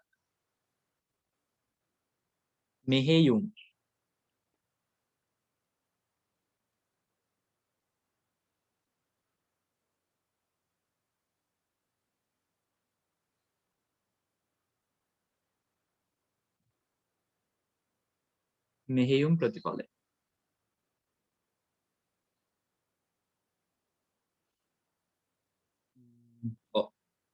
තවත් කියනවා තව වචනයක් තියෙනවා මේකට. ලාභදායීත්වය, මූල්‍ය ප්‍රතිඵලය, මෙහෙයුම් ප්‍රතිඵලය, තව වචනයක් කියනවා මේකට. මේ ඔක්කොම ලියා ගන්න පුළුවන් නම් මූල්‍ය කාර්ය සාධනය. මම මේ එක එක ඒවා ලියන්නේ ඇයි දන්නවද? මීට කලින් මම අර කිව්වා අවුරුදු 5ක විතර මේක අහලා තිබ්බ කියලා. අහලා තිබ්බේ එක එක වචන වලින්. ලාභදායීත්වය. අපි එකපාරක් අහලා තිබ්බ ව්‍යාපාරික ලාභදායීත්වය ප්‍රකාශ කරන මූල්‍ය ප්‍රකාශන සංරචකයේ කුමක්ද කියලා. එතකොට ආදායම් ප්‍රකාශනය කියලා ලියන්න ඕන. නැත්නම් මූල්‍ය ප්‍රතිඵලය දැන ගැනීමට පිළිල කරන ප්‍රකාශනය මොකක්ද? මෙහෙයුම් ප්‍රතිඵලය දැනගන්න පිළිල කරන ප්‍රකාශනය මොකක්ද? නැත්නම් ඊළඟ එක තමයි මූල්‍ය නෙමෙයි.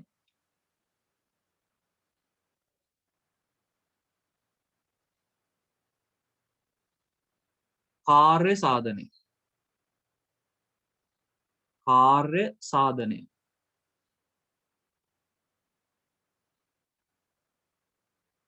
කාර්ය සාධනය කියලාත් කියනවා මේකට. මේ ලාභය අලාභය වෙනවා අපි කියනවා කාර්ය සාධනය නැත්නම් කාර්ය ඵලය කියලා. ගොඩාක් සමාන වචන තියෙනවා මේවට. මූල්‍ය තත්ත්ව ප්‍රකාශනයක් හදන්නේ යම් කිසි දිනකට මේ වචනේ ලියන්න ඕනේ මූල්‍ය තත්ත්වය දැන ගැනීමට.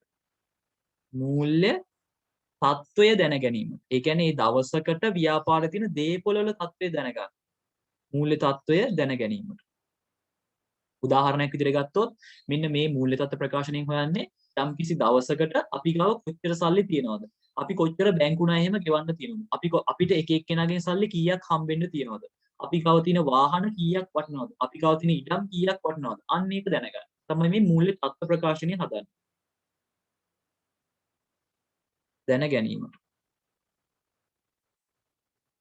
හිමිකම් වෙනස් වීමේ ප්‍රකාශනයක් හදන්නේ ස්කන්ධයේ වෙනස් වීම දැනගන්න. ස්කන්ධය කියන්නේ අයිතිකරුවන්ගේ අයිතියේ වෙනස් වීම දැනගන්න. ස්කන්ධයේ වෙනස් වීම දැන ගැනීමට.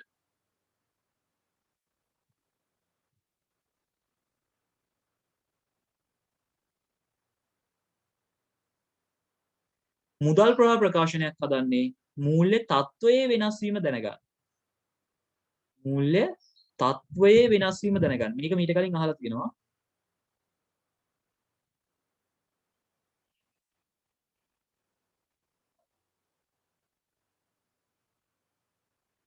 හරි. ඕගොල්ලන්ට මේක ටික ලියා ගන්න පුළුවන් නම් හොඳයි. ඉන්න බලන්න ටියුට් එකේ ඉඩ තියනවද කියලා. ටියුට් එකේ බලමු ඉඩ කොහේ තියෙනවද කියලා මේ ටික ලියා ගන්න මට මතකත් නැහැ.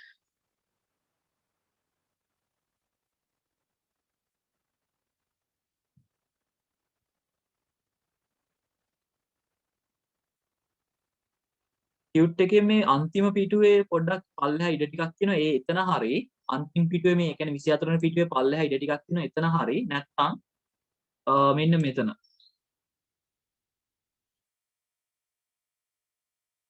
මෙන්න මේ අපි ලිව්වේ මේ ලිව්වේව ඉස්සරහින් මේ පොඩියට ඉඳ තියෙන්නේ.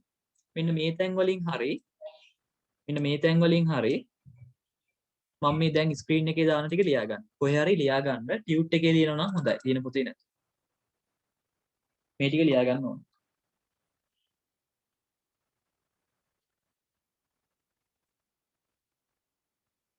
ඔක්කොම වචන ටික ලියා ගන්න.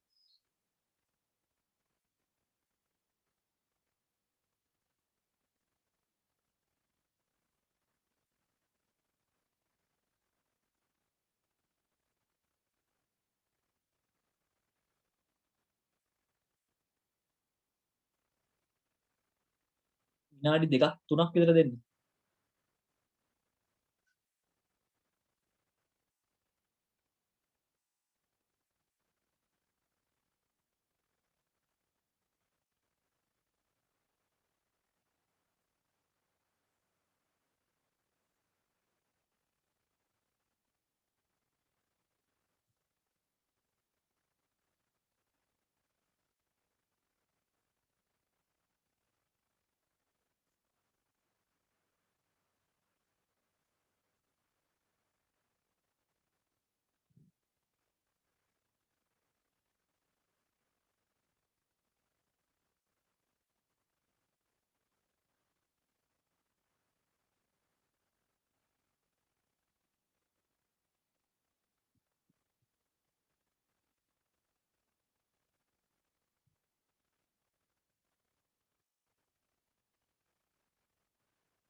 ඉක්මනට ලියා ගන්නකෝ. කවුරු හරි එක්කෙනෙක් හරි ලියලා ඉවර නම් හරි කියලා මැසේජ් එකක් දානවාද? එතකොට මට පොඩ්ඩක් වෙලාව පොඩ්ඩක් arrange කරගත්තා ඒක ගන්න.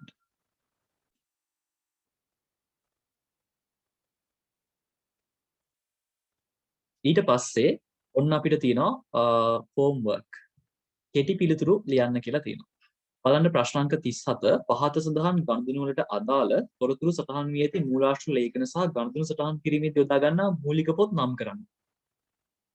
බලන්න කල්පනාවෙන් මූලාශ්‍ර ලේඛනයි මූලික පොතුයි දෙකම අහලා තියෙනවා. එතකොට මම ඔයාලට ඕනනම් මම මේ දැන් අර බෝඩ් එකේ ලියලා හිටියේ අන්න ඒක PDF එකක් විදිහට ඔයගලන්ට එවන්නම් අද පන්ති වුණාට පස්සේ ඔයගලන්ට ඒකිනුත් තොරතුරු ගන්න පුළුවන්. එතකොට පළවෙනි එක අත්පිට විකුණුම්. දැන් කල්පනා කරලා බලන්න අත්පිට වික්කොත් මොකද වෙන්නේ? මුදල් ලැබෙනවා. එහෙනම් මූලික පොත මොකක්ද?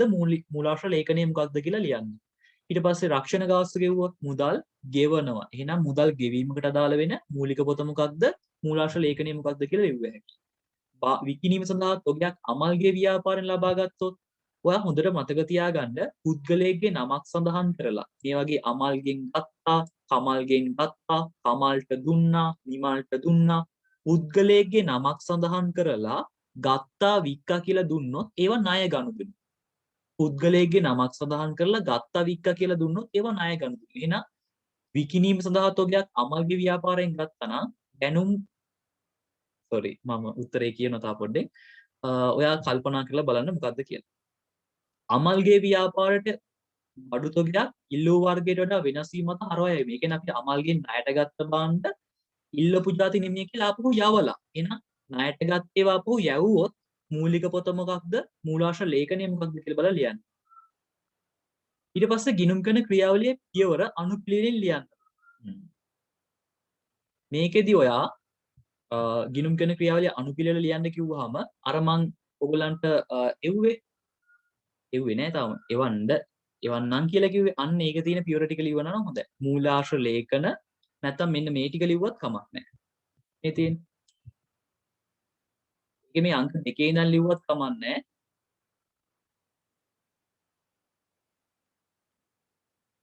අංක 2 ඉඳන් ලිව්වත් කමක් නෑ.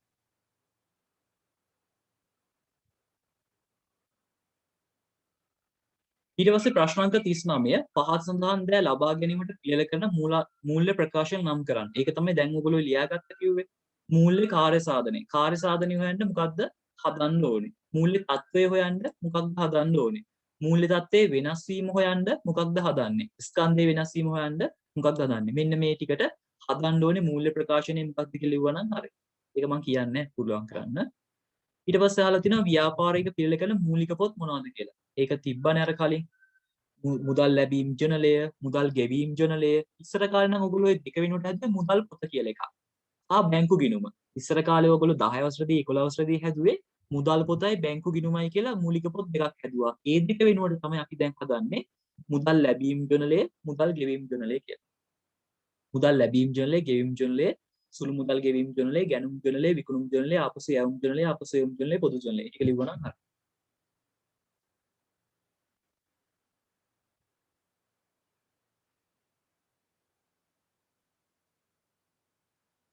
හරි. ඊට පස්සේ තියෙනවා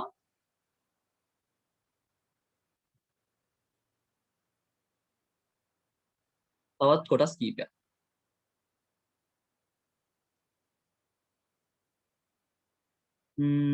හරි.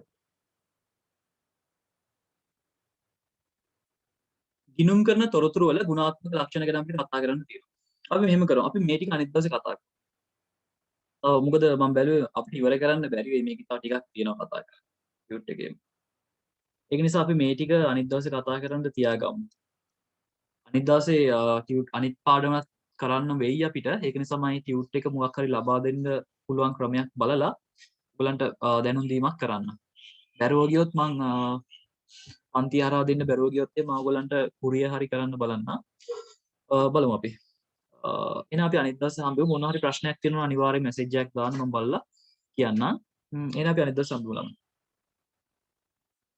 පන්ති මේ ටයිම් එකට බොහෝ විට තියන්න වෙයි. මොකද අපි අනිත් උදේ 8ට පන්තියක් දාලා කියලා මට කිව්වා. ඒක නිසා අර මම වෙලා වෙනස් කළේ. අපි සති කීපයක් එහෙම වුණොත් මේ ටයිම් එකට පන්ති කරමු. එහෙනම් අපි අනිත් දවසේ හම්බෙමු. හරි.